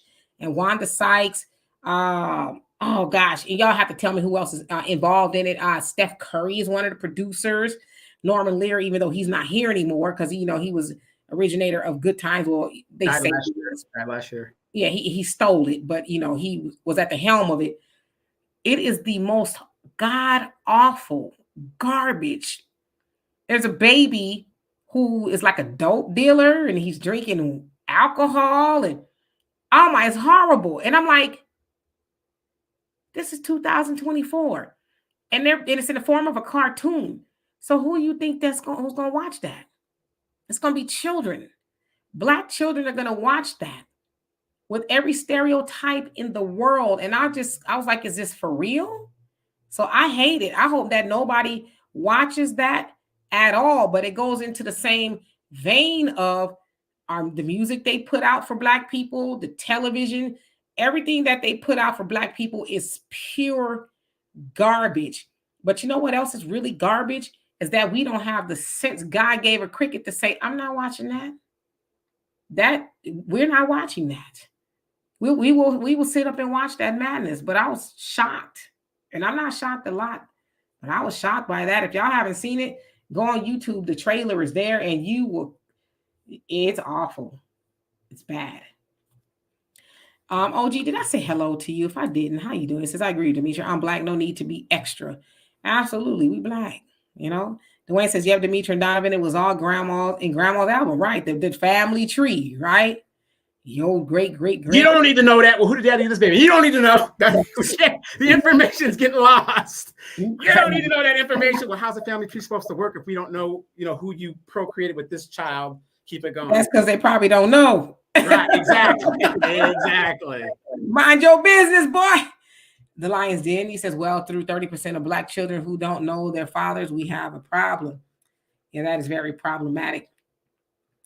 Black America says, we are separated, though. I know you don't like it, but you can't call a Mexican a Guatemalan. I never did that. I never did that. But yeah, we are separated. I didn't say that we're not. Okay. And MC Fact said, here's the thing. You got to delineate from other newly arrived Blacks, first, second generation immigrants, Blacks. The majority of Blacks were already in America, not Africa. Okay. Marjorie says B1 Black, B1 FBA. I lost all my family history papers and I have to start over. The Census Bureau and the LDS Church has the best records. Okay, got it. Yeah, and like I said, I'm not privy to it. So I have some older pictures of my great grandmother. She was a child. But my dad, he, right now, is one of the oldest people on his side of the family. And so he's the one that has the stories. So I listen to him often tell me things. And my dad's still telling me things that I never knew about, back in the day in the family and things like that. So that's where I get my information from, mostly about my family. Yeah, and I'm gonna give you guys some advice, especially in the Black community. When a loved one dies, the first thing you need to do is secure the house, because what's going to happen, especially if they haven't moved far away or whatever the deal is, because a lot of us, we stay in the same town. The first thing your aunts or your uncles do is they go in there and they get that photo album and they take all the pictures and they take stuff. And then once they have it, it's going to be hard for you as a child or something, if you live out of state, to get it back, because possession is 9/10 of the law. You don't know. My mom said, oh, you can have this picture, whatever. I recently got a picture of my father when he died, the little obituary in the newspaper. My cousin had it. And I recently got that after all these years, or she made me a copy or whatever it was. So again, the first thing you should do when if your loved one passes, is secure the house, because your family members will go in there and start taking stuff out for memorabilia. Then it's lost. Puffy, and hello, Roland. How you doing? Or is it Roland? I'm gonna get it right. Puffy, you say ADOS is a scam. See, ADOS is not a new term. It's been around for a very long time. It's probably new to y'all, but that's not a new term. But, I guess the definition of it now is maybe new, but it's been around for a very long time. My mom in the 90s and her friends, I want to say it was through Dr. Claude Anderson, who was trying to sign petitions to get stuff like that signed for reparations. So I remember that term even back then. There you are, Hood View. Politics. You said we finally agree on something. Stop and frisk. Are you ready to come up here? Let me skip down. I know I'm a little bit behind, so I do want to catch up. Let's see here. Yeah, Roland, and I hope I'm saying that right. If not, please correct me. It says Esther Rose rolling in her grave. That's the same thing I said. Esther Rose would be like, because that's why her and John Amos left, because of the shucking and jiving. They didn't like it. So can you imagine? Exactly. Yeah. Can you imagine if they saw that card? It's awful. It's like, Steph Curry, you signed up for that thing. Wanda Sykes, and y'all forgive me, I can't remember the other people, but it's like, for real? Yeah. Yvette Brown something. But she's kind of like a bootlick for the Democratic Party as well. But yeah, she's supposed to be so woke, and you signed up to do that? Do tell. Gotta get paid, girl. I gotta get paid. I gotta get paid, girl. The money. It's about the money. But you're selling filth to your people. That ain't my problem. They weren't ready. They don't know their history. That's on them. This is entertainment, girl. Hey, Timothy. Yeah, we do allow it. We, shut up, Black America. Talk about it sound like a hit. You know what? That might be right up your alley. But trust me, it's horrible. And Valerie says, anytime you get that Black LGBT involved, it gets silly as hell. Well, there's some straight people. Steph Curry is a big time Christian, married to his wife, Aisha, for a very long time. And he's a executive producer of it. So it's horrible. And one who cares says it's disrespectful to the original Good Times. Yeah. And some people argue Good Times in and of itself was bad enough. So now they go and make it worse. Oh my God, it's terrible. If you really think about it, though, how many of you guys, I want you guys to really think about this. Think about Star Wars, Raiders of the Lost Ark, all of these things that, growing up, especially if you're in my age demographic, Dimitri, you're a little young, whatever, you probably like the new Star Wars, whatever, but they take all these heroes and they turn them into losers. Harrison Ford's Han Solo, he's a loser. Raiders of the Lost Ark, he became a loser. I mean, you look at all these things, it's like they destroy all of these things by making part 2s and stuff, and it just destroys these heroes. And that's the new Hollywood thing. You make the money at whatever cost. Who cares about the characters? Who cares? Yeah. I hate to say this, and it's just really because we as Black people, we become very weak. We are not our ancestors. Imagine our ancestors would have saw something like that. Our ancestors actually shunned Black people who were, as they said, were not a credit to the race. Lincoln Perry, who was also known as Step and Fetch It, was one of them. He was the first Black millionaire in America. And he made that money off of giving a bad depiction of Black people. In fact, his moniker was Step and Fetch It, the laziest man in the world. And when, white folks stopped paying him for that, lost all his money, became a drunk. And the Black community, they kind of doing him like Candace Owens is getting done. You can't come over here, not after all that shucking and jiving you was doing for them folks. So But we aren't our ancestors. We put up with all that. Our ancestors would have boycotted that so doggone fast. But we, as I say all the time, are that frog in a boiling pot of water. Y'all know that analogy. First, the frog's in the water and it's cool and it's doing some backstrokes and it's like, this feels good. Then somebody turns the heat up a little bit and the frog is like, dang, it's getting a little warm. But you know what? I'll adjust, do some breaststrokes. The water gets a little bit hotter because somebody turns it up and it's like, hey, it's hot up in here. But they adjust. And then eventually the frog boils to death because it just kept adjusting. And that's we as Black people, we keep adjusting to the foolishness that they give us, right? I'd imagine in that Netflix room, they're like, I don't really think Black people gonna like this much. But you know what?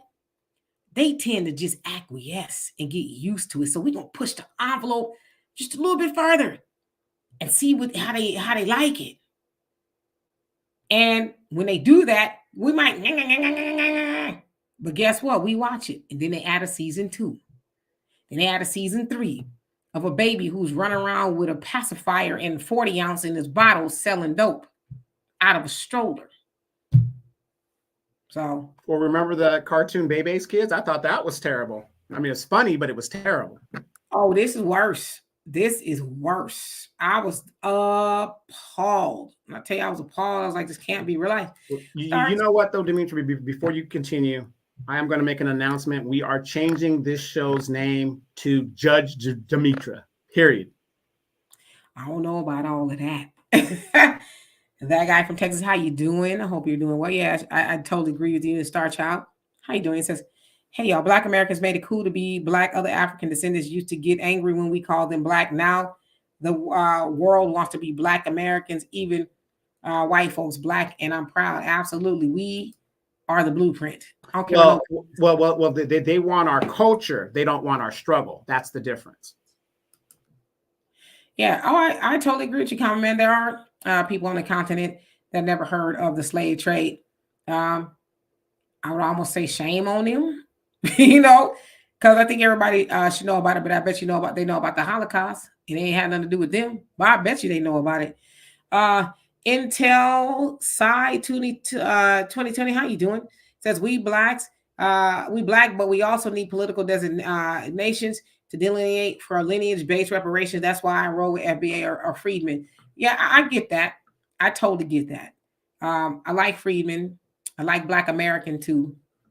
So yeah, JJ, you say good time cartoon is rebirth of Amos and Andy. Shaking my head. I'd even imagine it's worse because you have a baby who is a Black boy, but he's doing the things that not even most Black men do, right? But that stereotypical Black man that's hood with the chains and the dope and they have made a Black baby into a Black man, and they have tried to make it funny.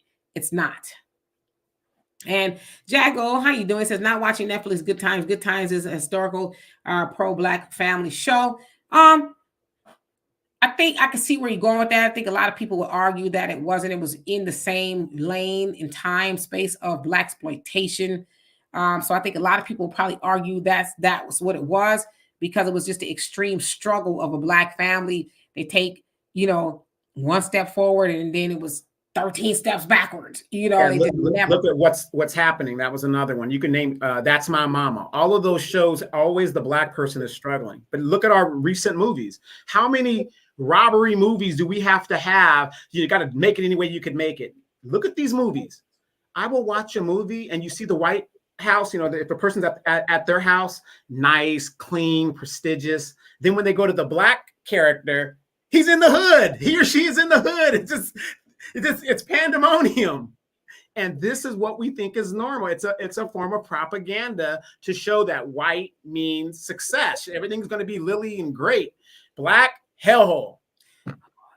Yeah, Star Child is Seth MacFarlane, and he's a Family Guy and all of that. So Black American says, Miss D, with your dad telling you things, what relevance does with relevance doesn't have anything to do with us today in today's time. It may not have anything to do with you, but it definitely has something to do with me and my lineage and learning about my people and what they've gone through and the accomplishments and things like that. So Though we should never forget those stories. No other community forgets their stories and think, oh, well, I don't need to know that. They could tell you from, centuries back of what their grandmama ate for dinner, But us, I don't need to know all of that. So, what we do.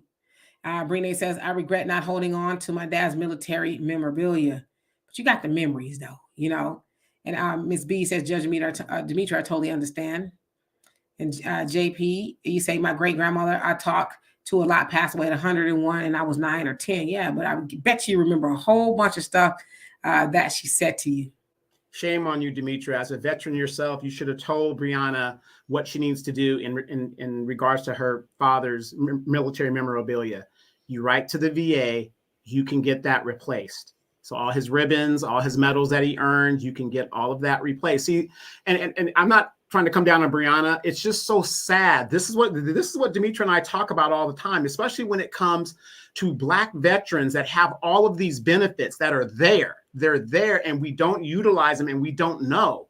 So again, you can replace that and get that replaced. So just write to the VA, have the information of your dad, something going on, and they will replace those medals and stuff that you need.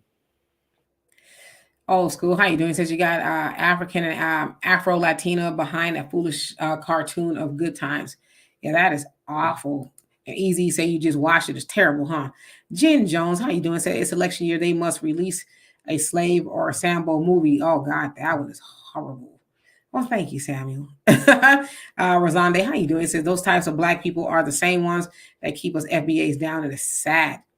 Absolutely. Corey, you say the Good Times cartoon is absolutely disgusting, to say the least, right? And Black America, you say Disney messed up our movies. But, believe it or not, the Disney movies always have some esoteric things in there and meanings and agenda, even from its inception. So name me the number one Disney movie that sold more tickets than any Disney movie that ever came out. Lion King? Song of the South. For real? No, I'm messing with you. But the white people secretly loved it. Yeah, remember Uncle Remus? Yeah, they actually discontinued that movie after the 2020 George Floyd was murdered. They actually took that out of rotation because it's very racist. As you know, not just Disney, but a lot of other cartoons. What was the name of that? The Mammy and Tom and Jerry. Yeah, they took that out. The Bugs Bunny had some racist tropes in it. All of it. They took all of that stuff out. I think you can still look them up on YouTube. Some people have put them up on YouTube. Yeah, I've seen some of them. I can't remember that name of that. The Mammy on Tom and Jerry. Ooh boy. Oh yeah, Tom, don't yeah. Come on here, do this thing, baby. It's sad, but again, yeah, that's her name. It was the times. That's how it was viewed. Zariah, how you doing? It says Steph is close friends with Obama. I don't expect him to make good decision off the court. Yeah, it's like, oh, he need to be boycotted for that foolishness. It's crazy. I would love to ask him, would you let your children watch that? A baby in a stroller drinking and selling drugs? Would that be something you're proud to have your precious babies watch? I don't think you would be, but you want your precious babies to watch it so they could get a season 2, 3, and 4, right? Puffy says, we are our ancestors, the same folks that exist today, good or bad, existed back then, good or bad. Absolutely. James, he says, black is evil, white is pure. I don't believe that. Yeah, but that's exactly what we have been sold. All right, so let me skip down so I can actually open the link so y'all could come up. We're going to be here for about another 20 minutes or so. Marjorie, okay, so you're talking to somebody else. And Easy says, I bet if black folks tell Netflix to remove it or lose membership, it will happen quickly. Exactly. MC Factor says back in the black leaders would speak out against TV stereotypes. Nowadays they producers. They're not going to speak out against the Democratic propaganda against black people. They're not going to do that. I mean, we're seeing this stuff in real time. You got an NAACP, you have the Urban League, all of these so-called black organizations, NAACP. They are silent when something happens. How many NAACP people spoke out when George Floyd was murdered on TV, live TV? You didn't hear barely any of these people saying a word. Yes, indeed. And Roland, you say, I interviewed Thelma of Good Times on my YouTube channel. I also communicate with her on a daily basis. I'm going to ask her what she thinks about this buffoonery. Oh, please do. I am so interested in knowing what she thinks about it because it is horrible. And Donovan would love to go on a date with Thelma, by the way. All right. So again, I'm gonna skip down so I can catch up. And that guy from Texas says Lenny Kravitz said his mom is Roxy Roker from the Jeffersons. She's related to Al Roker. Yep, that is definitely his mama.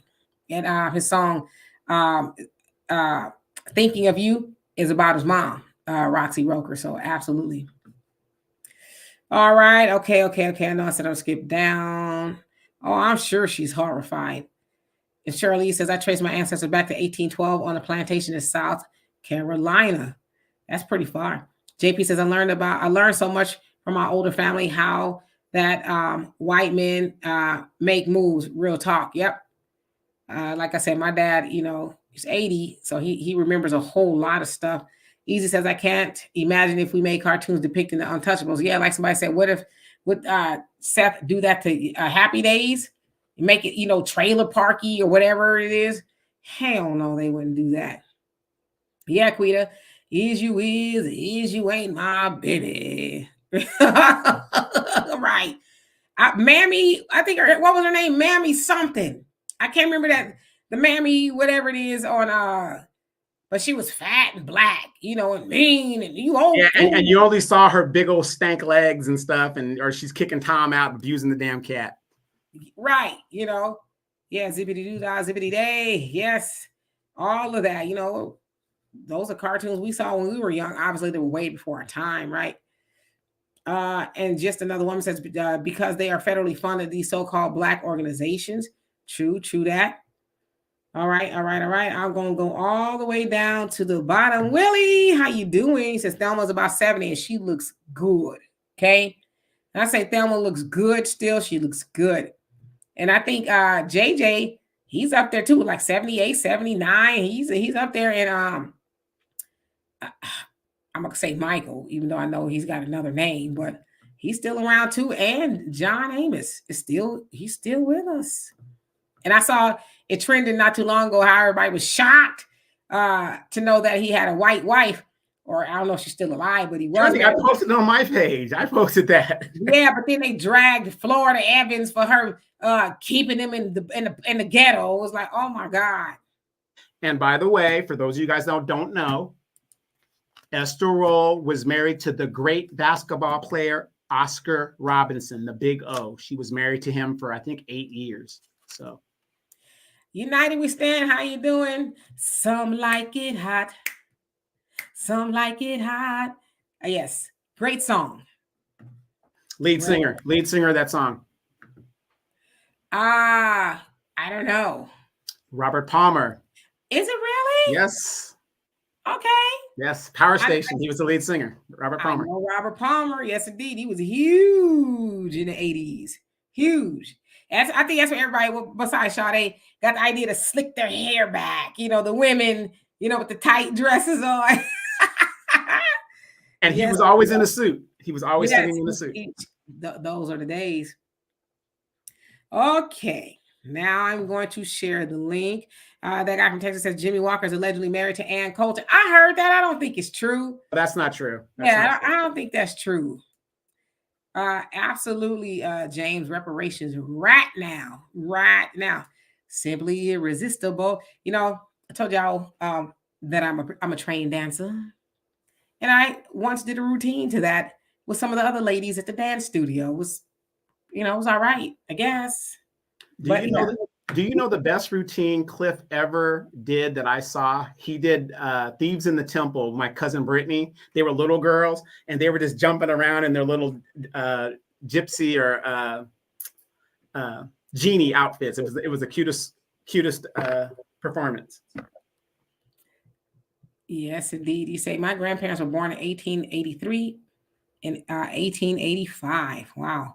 My grandparents were born in the early 1900s. And of course, their parents in the 1800s. See, okay, wait. I want you guys to understand this. Did you see what Common Man just said? His grandparents was that. So what that's 2 generations back for him? 2 generations? About that, yep. So again, all this BS that they can't find who's slaves and who's the descendant of the slave, whatever, it's BS. My heritage goes back 4 generations, only 4. They make it seem like it's 300, 400, 500 years ago. It's not true. You can trace your lineage to slavery if you're from here. It's not far. You're talking about almost 100 years ago, a little over 150 years ago at the most. So they need to stop with all this. We don't know who's who. They know who's who, and you guys know who's who. Absolutely. All right. So yes, is hood view politics still here? I want to have a conversation with them. And right now, them only. And if they do not come up, then we can have other people come up. But I want to speak to them just right now. We're going to be here about another 15 minutes or so. I am burning the freak up. It's crazy. Because y'all, I got 1, 2, 3, 4. I don't have this one on lights on me, so it gets pretty damn hot in here. Thank you, Miss Sweet Talk. Say another great discussion. I think so. Marjorie says I found my great grandfather and grandmother at 1807. Woo, that is really far back there. No. Just I read somebody comment Hood View. If they are still here, I'm going to put the link up right now for Hood View to come up here and tell us all about it. They said we didn't know who was talking about or something like that, or we are misleading people or something. Not right now, Michael. I'm waiting for one person to come up here. Michael, no. Michael's the first one to click the link. Woo! I'm finna cool off just a second. I am drenched. I'm waiting for Hood View. But let me ask you this, Demetrius, so while we're waiting for him, why would a person like Hood View think that we're misleading the people? What is it that we could have possibly said that would be misleading Black people to do something else? Could it be, again, I want you guys to understand, and I don't know Hood View, what his thing is, but to me, it's kind of telling to me recently, as we get into elections, all of these new viewers like Hood View, they come on here and they keep saying we're misleading people, and they really don't elaborate. They could have elaborated in the chat because I asked them, what do you mean by that? And then they disappear and they don't come back. I hope he does come back on, but is it because we're waking people up maybe, or giving them a different perspective of how to look at it? Could that be the problem? What do you guys think? Yes, Al, Mammy Two Shoes. I knew Al would know the name of the Tom and Jerry.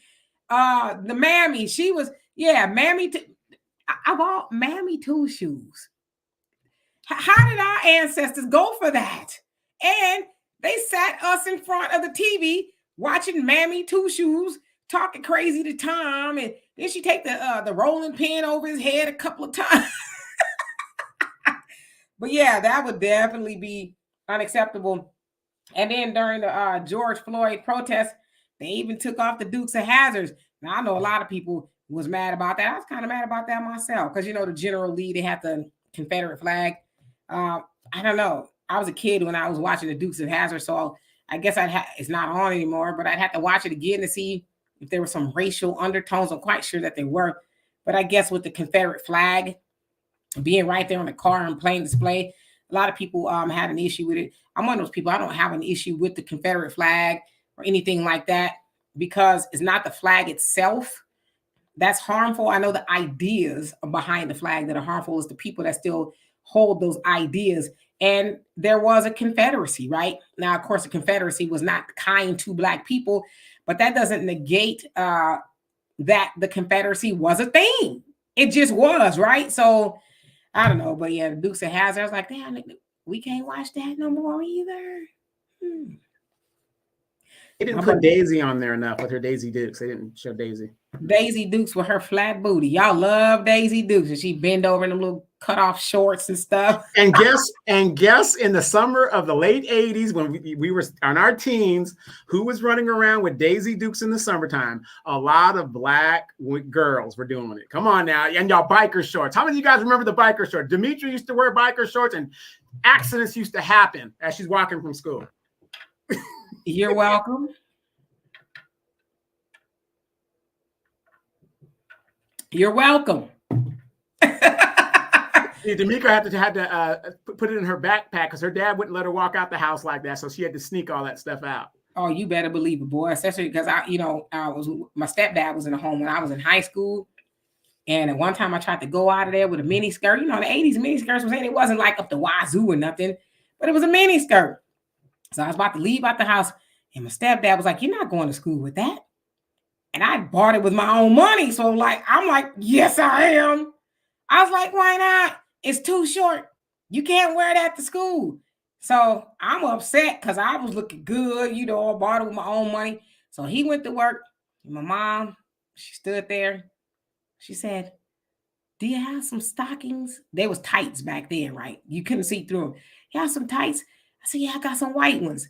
She said, "You can wear the skirt if you wear the tights, but don't let your dad," because I call him dad as well, "don't let him see you have that on when he comes back." And I was like, okay, I could do that. So yeah, there's things I could not wear. Even to this day, if I wear something around my daddy, I don't. But he's like, "Ain't that skirt is a little too short, ain't it?" If I wear something really long and all the way up the head and down to there, oh, he loves that. I like that outfit. Last time I was there, I had a head to toe all the way down. I like that. That looks good on you. So I get it, Daddy. I'm trying to get your other daughter to dress the same, but she's like, "I'm not having it." My sister's like, "I ain't there yet." She's got to keep me interested. She's got to keep me interested. Oh, y'all be interested with that burlap sack on, which just the eyes out. Y'all be interested in that too. That's true. She could wear a burlap sack and you can't stop it. Yes, indeed. So I guess, Lene, how you doing? I guess Hood News ain't coming on here. They disappeared, or maybe they're hiding in the shadows. It's all good. We don't bite, not too hard, just a little bit, just a little. You'll survive. Easy says, "I like seeing Daisy. Daisy's crazy cooter." That guy from Texas. See, that guy from Texas, you're telling your age. Jessica Simpson played Daisy Duke. No, she did not. That was the movie. We're talking about the TV series. Yeah, you telling your age. You must not be old enough. That was Barbara Bach who played Daisy Duke. Right. Boss Hogg and all of them. Yeah, Terrell Brooke, Boss Hogg. That was some good TV right there. You know, they was always in trouble. Boss Hogg was always on their tail, and then they would, get out of his evil clutches. So when you guys that work in your jobs or in corporate world and stuff like that in the military, we have the thing called the good old boys. That's where that comes from. Just the good old boys, never meaning no harm. Yeah. But they take care of themselves. You know what I'm saying? That's where all that comes from. Yes, indeed. I'll just read the comments. Superstar Rising, you say, "Did you hear about the influencer who was going to be paid to say good things about Democrats? It's probably why you have those people popping up saying you're misleading." Oh yeah, the Biden administration has spent millions of dollars. They're spending. I did a story; it's not out yet. $25 million to reach Black people and to get rid of misinformation because we're being misled. Buzzer Cam H1 says, "You still wear stockings." Demetria back then still had to wear a slip. My grandma was not playing. Okay, I don't care if you had on a potato sack. Do you got a slip under there? No, go get one on. You was wearing a slip. I don't care. And let me tell you ladies something. I'm serious. When I was married and my wife wore a slip every now and then, I thought that was the sexiest thing. When she dropped her dress and had their slip on and, then she's, man, come on now. You see the silhouette? Yeah, exactly. Yeah. Common Man says, "And I had an older aunt than her who died before her and Demetria. My cousin is probably older than you guys' grandparents. I'm 62 years old myself. So you're 10 years older than me. So yeah, I could see that. So almost a generation, right? I'm doing well, and I'm a little on the hot side, but I cooled down. But now that I mentioned, probably gonna get hot again. Quita, you say the song said, "Look at that girl with the Daisy Dukes on." Yeah, that's Uncle Luke and them. My crew. Yes, yes. You know, we did wear a Daisy Duke or two, you know. But I want to say this. There's some ladies out there that need to come on out them Daisy Dukes, okay? And the cat suits. You're 54 years old. Stop it. Retire them. Let them go. Dig them from out your crevices. Take them off. Let it go. Now I believe women could wear shorts. I'm just not one of them to wear shorts anymore. Because like I said, I've just kind of, you know, changed up my wardrobe. I don't think everybody should see my legs no more. But, you know, that's just me. Easy says, D, you didn't get that comment. It was it says two character joke. And which comment was that? Because, you know, I'm kind of slow. And let's see here. Uh-oh, y'all fighting in the comment section. Marjorie says, I could see you doing that burlap dress up like a shining diamond back then. We could work it. Yeah, you know, because I'm one of those people too. I believe that fashion don't mean naked. I think if you're, and I know it's kind of an oxymoron, but if you're dressing naked, that's not fashion. You're just naked. You know, I think you could show a little skin and pull it off. But if you got 2 cotton balls and a Band-Aid on, it's like, is that really fashion? Probably not. All right, that guy from Texas. Oh yeah, okay. So you got that comment already. Oh, I'm behind. Let me catch up. JBWR says slips are indeed sexy. Yeah, the slips are hard to find nowadays. You know, I heard y'all like those chicken frying dresses too. Those nightgowns that grandma would wear around the house, and you know she making you some frying some chicken. Y'all like that? Where Thunder at? Thunder tell you all about that. He like his women. But fellas, guys that are my age, you guys remember when your lady be wearing that like slip and stuff, and she's in the kitchen or doing something, she's walking around, and you could kind of see the silhouette of her booty as she passed by a light or something. You'd be like, damn. Chicken. I'm gonna start selling chicken frying dresses. See how that works out. That could be a very good business. Shirley says my maternal great grandparents were born in 1833 and 1840. It's a long time ago. Hell, almost 200 years ago. Right? Yeah. That's a long time. MC Factor says, Demetri, sounds like you had good parents. They cared about the way you presented yourself in public. Oh, you can believe that. Like I said, I'm B53. My daddy is 80. And he see you got something you ain't supposed to have on. He is not going to be quiet about it. Don't you think that dress is just a little too short? Now, I could say, Daddy, I'm grown. Then it's going to be a problem. So I know that. Now, you guys got to remember, you're dealing with a man that cuts his grass with Stacey Adams on and a suit. This man wears a suit in just about everything he does. I mean, so when he sees men that are trying to date his daughter, and you come in there with some khakis or what, it ain't going to happen. It's just not going to happen. Yeah, you sagging and, oh, no. Nah, you ain't finna be doing none of that. Y'all know them chicken frying dresses I'm talking about. Moo-moos. Let's see here. Soto says, I know what you mean, Demetra. I'm sorry, Donovan. And Buckhorse, she says, Miss Queen K, I love your picture. I said, a queen. Oh, y'all talking about the one I put up the other day? Yeah, I like to wear dresses when I'm going out and about, you know. Yes, but your hands were still showing. I got to work on that. Summertime, you know. Just get some go-go boots and the old like 60s gloves, the Audrey Hepburn gloves. Right. You know, you might be on to something. Just another one. He says, I agree, Demetri. Old on fashion. I'm bringing a real sexy back ladylike manner. Yeah, we need to see more women doing that. It's enough of the cat suits, the short shorts, and enough of all of that. Like the clothes. I was having a conversation with my daughter the other day. I said, imagine if my grandmothers were around and they see some of how the women dress now, they would just clutch their pearls, you know. My grandmothers, they didn't go out the house looking disheveled at all. They just never did. My mom either. And so some of the clothes, a lot of the clothes you see nowadays, my grandmothers would consider them bedroom clothes. night clothes, but some people are just wearing that out the house. Like, you feel comfortable like that? But I guess so. But yeah, my grandmother's mama and daddy's was not having that. And JP says your dad is 73.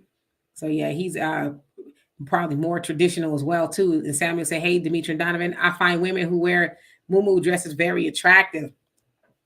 I ain't there with the muumuu just yet,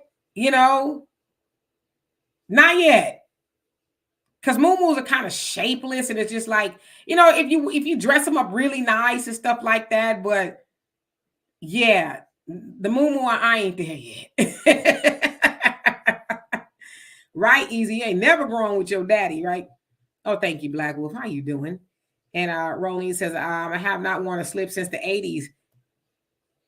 Probably me too, since the 80s as well. Well, and here's another thing. Remember when the women used to wear drawers that that fit on their stuff? Now they went to the dental floss, and it's like, what's the point? Well, I'm glad you asked, because there's a lot of people. Okay, how about this? Back in the day, there used to be this thing called panty lines, right? And I guess, but then came the G-string or the seamless underwear and things like that, because panty lines are not really flattering. It depends if you're working out or something. But if you have a nice garment on or something, you don't want to see the panty lines dug up into your booty meat like that. It's unsightly. Right, but isn't that where the slip came in? The slip was so you can't see through the clothes. That's what that was, a barrier in case the clothing might have been see-through. Right, but that does help with the lining too as well, right? Am I wrong with that? It could, but the other thing too is if you, I don't even know why I'm talking about panty lines, but it could be because your underwear a little too tight, and maybe you just got a lot of booty meat. That could either too. But then there's different styles of underwear to combat that. So that's where that G-string often comes into play, so that you don't have that going on. Got it. Got it. You're Makes welcome. sense. Yeah, see how you thank you, MC007. Appreciate that. The Lions Den says, I hate suits. I got rid of them once I turned 19. Suits are, I think they're needed depending on what event you're going to or whatever. Mikey say you love a good chicken frying dress. Just another woman says, just talking to my husband, you'll be surprised what men find sexy. Yeah, very surprised. You know what, Jago? You just had to bring up Lizzo, didn't you? Lizzo could wear a cat suit. Don't y'all start with Lizzo. Don't y'all start. You say, not gonna lie, I want me a comfy muumuu. Yeah, around the house, muumuus. Yeah, but going outside in a muumuu, my grandmother would never. I don't think nothing's wrong with the muumuu as an indication it's probably that time of the month or something. That would be great for me. But outside of that, nah, the muumuu ain't gonna work for me. You don't want to see her sashaying around the house in her muumuu? No? That guy from Texas, you say, I've never seen Breakfast at Tiffany's. I've seen it. You know what's funny? It's actually one of Walter's, why I don't know, favorite movie, but it was written by Truman Capote. Very interesting character there. I just got through watching on, I think it's Hulu, called Feud, and it was about Truman Capote and what they call the Swans, the high society white women of New York in the 50s and 60s. Very good season called Feud. Hey, Doe, how you doing? Hey, I'm gonna give up the game real quick. I was just talking to Brianna, and she says, bloomers, could be sexy, and they can be. But here's my pet peeve, ladies. I'm serious. It's my pet peeve, and maybe some fellows, you guys agree with me. I hate to see women with mismatched undergarments. I hate it. I can understand if it's that time of month panty type. I get that stuff. But when you guys have your stuff matching, very sexy. It's very sexy. I guess. I mean, if that's what floats your boat, then, but if that's the case, get you a Victoria's Secret account, and you can say, "Hey, baby, I don't like those stripes with those polka I'm dots." glad you said that because I'm I taking you to absolutely Vicky's will do that. Secrets. It does. Yes. Absolutely. Say, here, Yeah. baby, go to Victoria's Secret, get this, and get that. Y'all hear that? Donovan is paying, just so you know, okay? He like you in those little granny panties all the way up. Yes. What are they, Spanx? What do they call them back in the day? Them big ones. Girdles. Yeah, girdles. Wait, I think they were in the color purple. Remember they had those little things where it's like olive oil or something? I don't know what you call them. Yeah, let me go back to this comment here. And Brother Phil said more babies were made with muumuus than lingerie. Okay. And it was probably because of the allure that was under there, right? I want to understand men like that. They like to use their imagination. So yeah, clearly, right? Because grandma and grandpa and them had a whole bunch of kids for some reason. They also didn't have no TV either. So sometimes grandma was entertainment. JP says, remember black women in jeans was sexy as hell. Gloria Vanderbilt, Jordans, and all of yeah, in the 80s. Oh man. Take your pants. I like the way you dance. And the apple bottoms. Whatever happened to the apple bottom jeans? Whatever happened to that? I don't know, but I remember when now we got the watermelon jeans running around here. What the hell is that?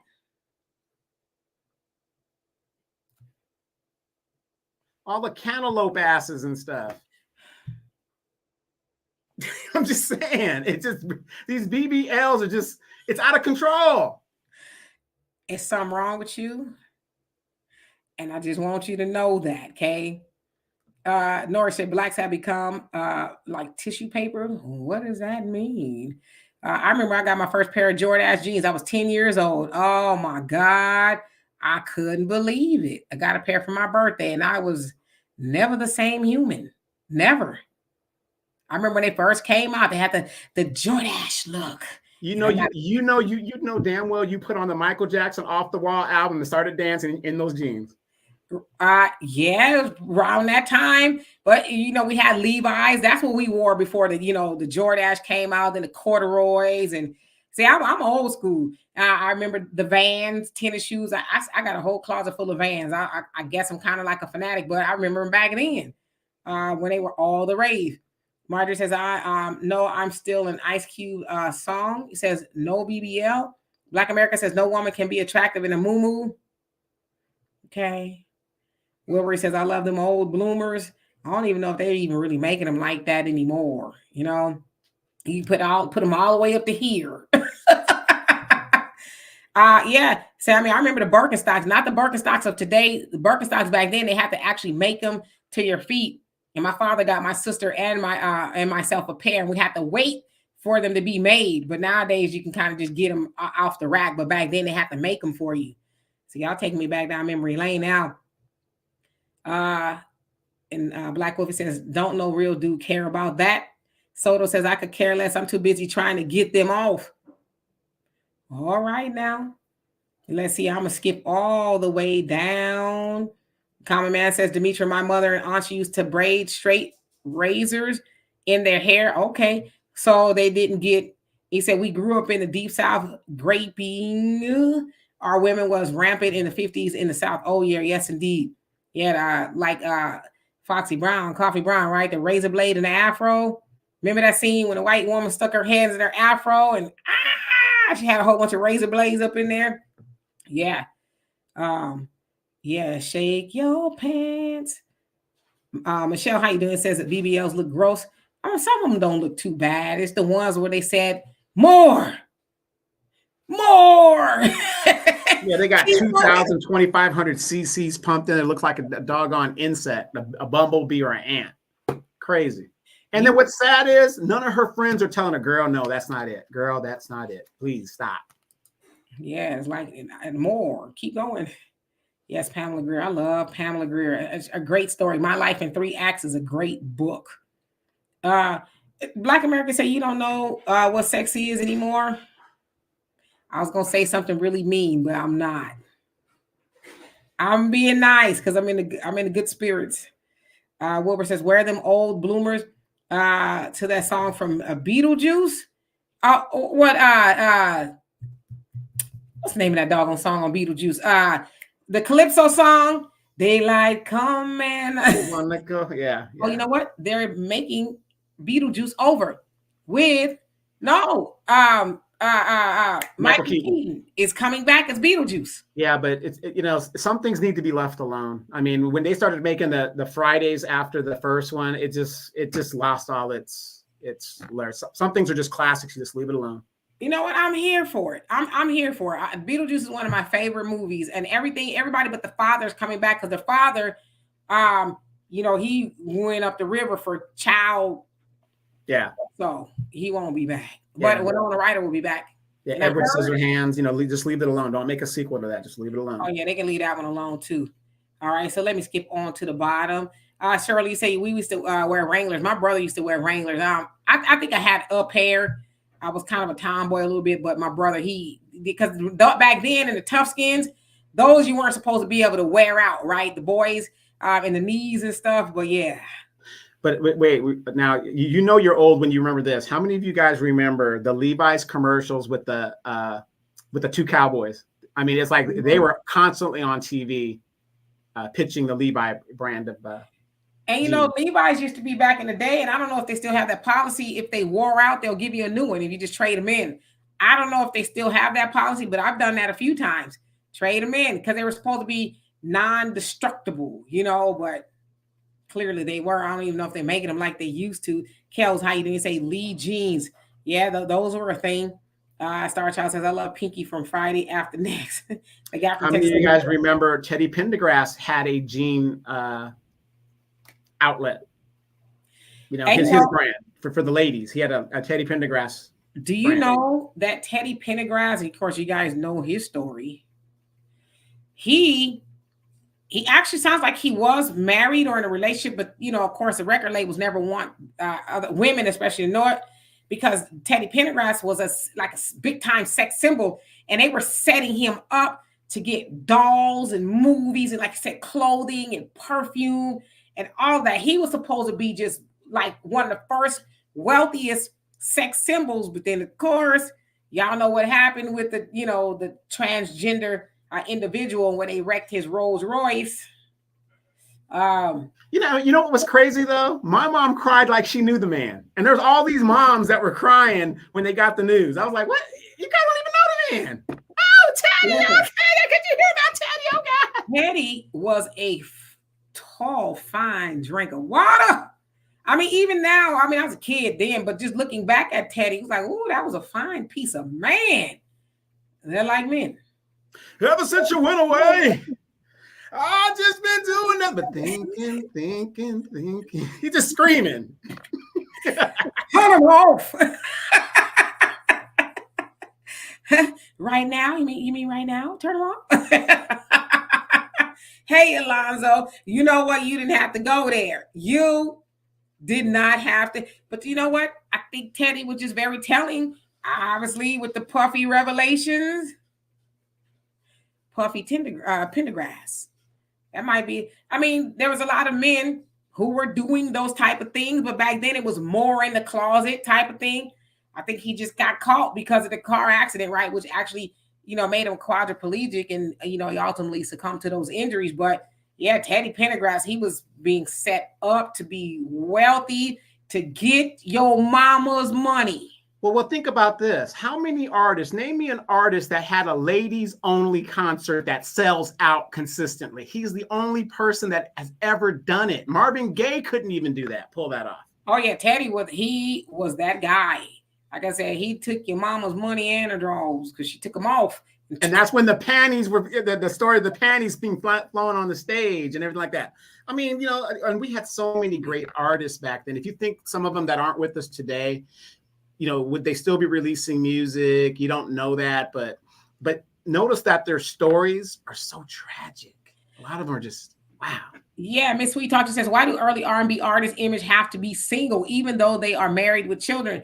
Because it's about the money. And they selling the fantasy to the women. Tom Jones was another one. The Pussycat song and a whole host of other ones. But he was this big time sex symbol in the 60s and stuff. And he was married even before he got in the industry, but a lot of people didn't know it. The record company was like, they cannot know you're married because we make money off of selling the fantasy to the women. So that's why they never tell you about their significant other. And they stay behind the scenes. So they can make more money. Nowadays, it's kind of hard to hide because back then they didn't have social media and that kind of stuff. But nowadays they step outside, people taking a picture and their cover is blown, And Sister B, you crazy. Talk about it. That trans was very attractive. Yeah, I saw an interview of him. I'm trying to be correct here. Saying that they kind of hit it, but they said, no, yeah, that I was in the car and he was very in love with me. He didn't, a lot of people knew of me, but clearly they didn't, right? Soto Sotawa, hope I said that right, says Teddy Pendergrass is the reason why some of us are on this chat right now. You ain't lying. Your daddy put on that record and said, take them off. It's not take them off. It said, turn them off. Well, she took them off. And ta-da, here you are. and notice back in the 70s, guys grew beards and it was a big thing. And in the 80s, the beard kind of went away. Everybody was kind of getting clean suited and booted and stuff. And now the beards are back. It's just a trend thing that happens all the time. It's nothing new under the sun. There's nothing new under the sun. Yeah, Easy said that was false advertising. I don't think it was false advertising. Just like it would. I'm not telling you I'm married, but I'm not telling you I'm married. Because every woman that's a fan girl, that's what they call them now, of these people, they all think, I mean, come on. When Michael Jackson first came about, all of the ladies thought that was going to be her man. So there's the fantasy. All I got to do is Michael. Kim Fields was singing. Yeah, you know what I'm saying? That was Kim Fields. She was infatuated with him, and so were all the other girls. So we thought if I just get in the same room with Michael, he'll just fall for me and only me, right? So that was the fantasy. Right, and you got to think about it. When it comes to marketing, who do these companies and corporations market to? It ain't the damn men, it's the women. Right, because, I mean, do men fall for women like women do for the men? Not quite, Of course, like, when Vanity was out, Vanity was, that's my girl right there. R.I.P. Sex sells. Oxy Brown, sex sells. But, but we aren't on them like that, though. We're like, okay, it is what it is. Pam Grier, I think, came the closest. I have the actual portrait of her. I think it was a Players Edition magazine where she was like naked in the edition spread out. Oh my God, one of the most beautiful women I have ever seen. I mean, perfect. Do tell you gonna marry Muhammad Ali, and I was gonna marry El DeBar. Hey, Muhammad was out there doing his thing with them ladies. I mean, he was about that life. Okay. Yeah, Michael Jackson had a whole lot of baby mamas out there. Ask Billie Jean. Okay, she's still trying to get her child support check. Yeah, Miss B, Vanity and Apollonia. I love me some Vanity. Boy, I remember when she first came out, Vanity 6. I couldn't have been no more than 12, 13. And I remember where I was. Y'all gonna trip off of this when I tell you the story before we get out of here. Okay. My father was a second lieutenant to Brother Khalid Muhammad, Temple 27. Okay. And my dad was driving his limo, and we were in the back of the limo. And I remember my dad had to pick somebody up from LAX. I don't remember who it was. Maybe it was, Brother Khalid Muhammad. So my siblings and I were in the back of the limo. He must have had on K-Day or something, right, in LA. And that song came on for the first time I heard that, and I was sold. I was like, then when I saw Vanity, I was like, oh, wow. What an amazing human. And she has a very tragic life. Of course, very tragic. Married to a mass murder. I mean, geez. Yeah. She very tragic life, died, early. But she tried to disassociate from Vanity because she became a minister and, went by Denise Williams or her, in the entertainment industry, when she was in the drugs and stuff, she was a pass around. So, and how many of you guys know this? Before she dated Prince, guess who she dated? Slick Rick James, and that's how they met when Prince used to open for Rick James. She used to date Rick James before. And that's where they say Rick and Prince had their beefs kind of started from that aspect. Oh yeah, I'll be sure. Lord have mercy. I remember the year was 1988, I think it was. I'll be sure. Yes, indeed. He brought light skin back, I think, in that unibrow. Yeah, she should have did with Tina Marie. Tina Marie said people think that her and Rick James dated a long time. She said we didn't date that long. She said when she saw he was with the foolishness, she was like, I don't think so. I'm not going to be one of many of your women. But she also did not put up with Rick James stuff at all. But he always wanted to be with her. But she was like, no, I'm good. We had one time. That's all we need. Thank you. Thank you for producing my album to put me on the charts. Right. Thank you. So anyway, y'all, we're going to get out of here because I am busting a sweat. Yes, Lola Falana, very beautiful woman. Was that Red Fox that he loved Lola Falana? Yeah, and I think she became a born-again Christian. And she gave up the entertainment industry and walked away. She walked away.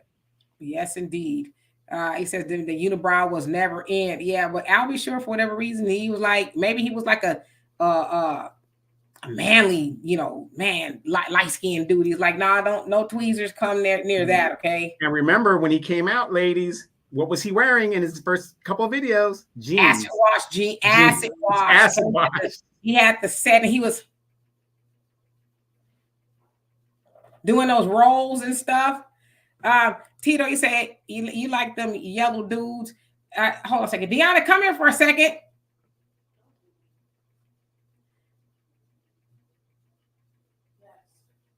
Can you just put your arm? That's disrespectful. Put your arm in the camera. Okay. There was some light on that. Dark chocolate. My daughter's very chocolate, very dark skinned. So I say that to say my daughter's father is a shade below purple. Okay. I'm telling you, my daughter's father is almost the spitting image of Big Daddy Kane. Almost a very spitting image in every way, shape, and form. So I say that to say I like them of all shades. I just happen to like Albie Short and Elder Barge. I like Idris Elba. I like Craig Mack. That was my baby right there. I ain't gonna never forgive Puffy for what he did to Craig Mack. Never. Okay. So I like them all. As Adam Clayton Powell Jr. said, he says we got them from chalk to chocolate. And that's me. I like them all. So yes, Big Daddy Kane. Rainbow dater. I call you guys rainbow daters. Big Daddy Kane liked my comment not too long ago. So he recognizes me. I'll be sure he responds to my comments as well. So, and Elder Barge, he just responded to my comment one time too. So am I in? Did I make it? Not yet. Okay. Not yet. And you have to meet Elder Barge. You have to meet him. I plan to. I really plan to. Just our ships keep missing each other, Real quick, I just found out Shantae Moore is engaged or about to get married for the third time. That, to me, that is that woman is so good. Oh, that woman is so damn fine. Woo. Maybe you'll be the fourth one. Maybe. I don't know. And she married a regular guy, just a regular guy. See, the problem with the entertainment people is it's not going to work because you got the fans and you got all this temptation, these athletes. You married an average person, your marriage is going to last longer, I think. I'm not celebrity worship. I think everybody has somebody, a celebrity that they love, right? I love Prince. Shantae ain't got no damn man at home. Yes, she does. She told you once before, okay? Listen to her remix. I Got a Man. It was like I Got a Man from Special K, the remix. Yes, indeed. I don't worship celebrities. But a fan, yeah. I think that keeps us young at heart, right? I think everybody has somebody they have a crush on, so ain't no shame in my game. So anyway, Jago, you say you love Lizzo. Well, I'm glad. I love Lizzo too. So anyway, Kenny Lattimore is married to Judge Faith. Yeah, Wasn't Judge he? Faith. Yeah. Matter of fact, she just had a baby last year, I think, or something like that, a year before, or something like that. So anyway, we are going to get out of here, and I love and appreciate every last one of y'all. We will see y'all tomorrow. I don't know what we'll talk about, but I'm sure it'll be interesting. But in the meantime, you guys have a great rest of your evening. It has been a pleasure. Peace.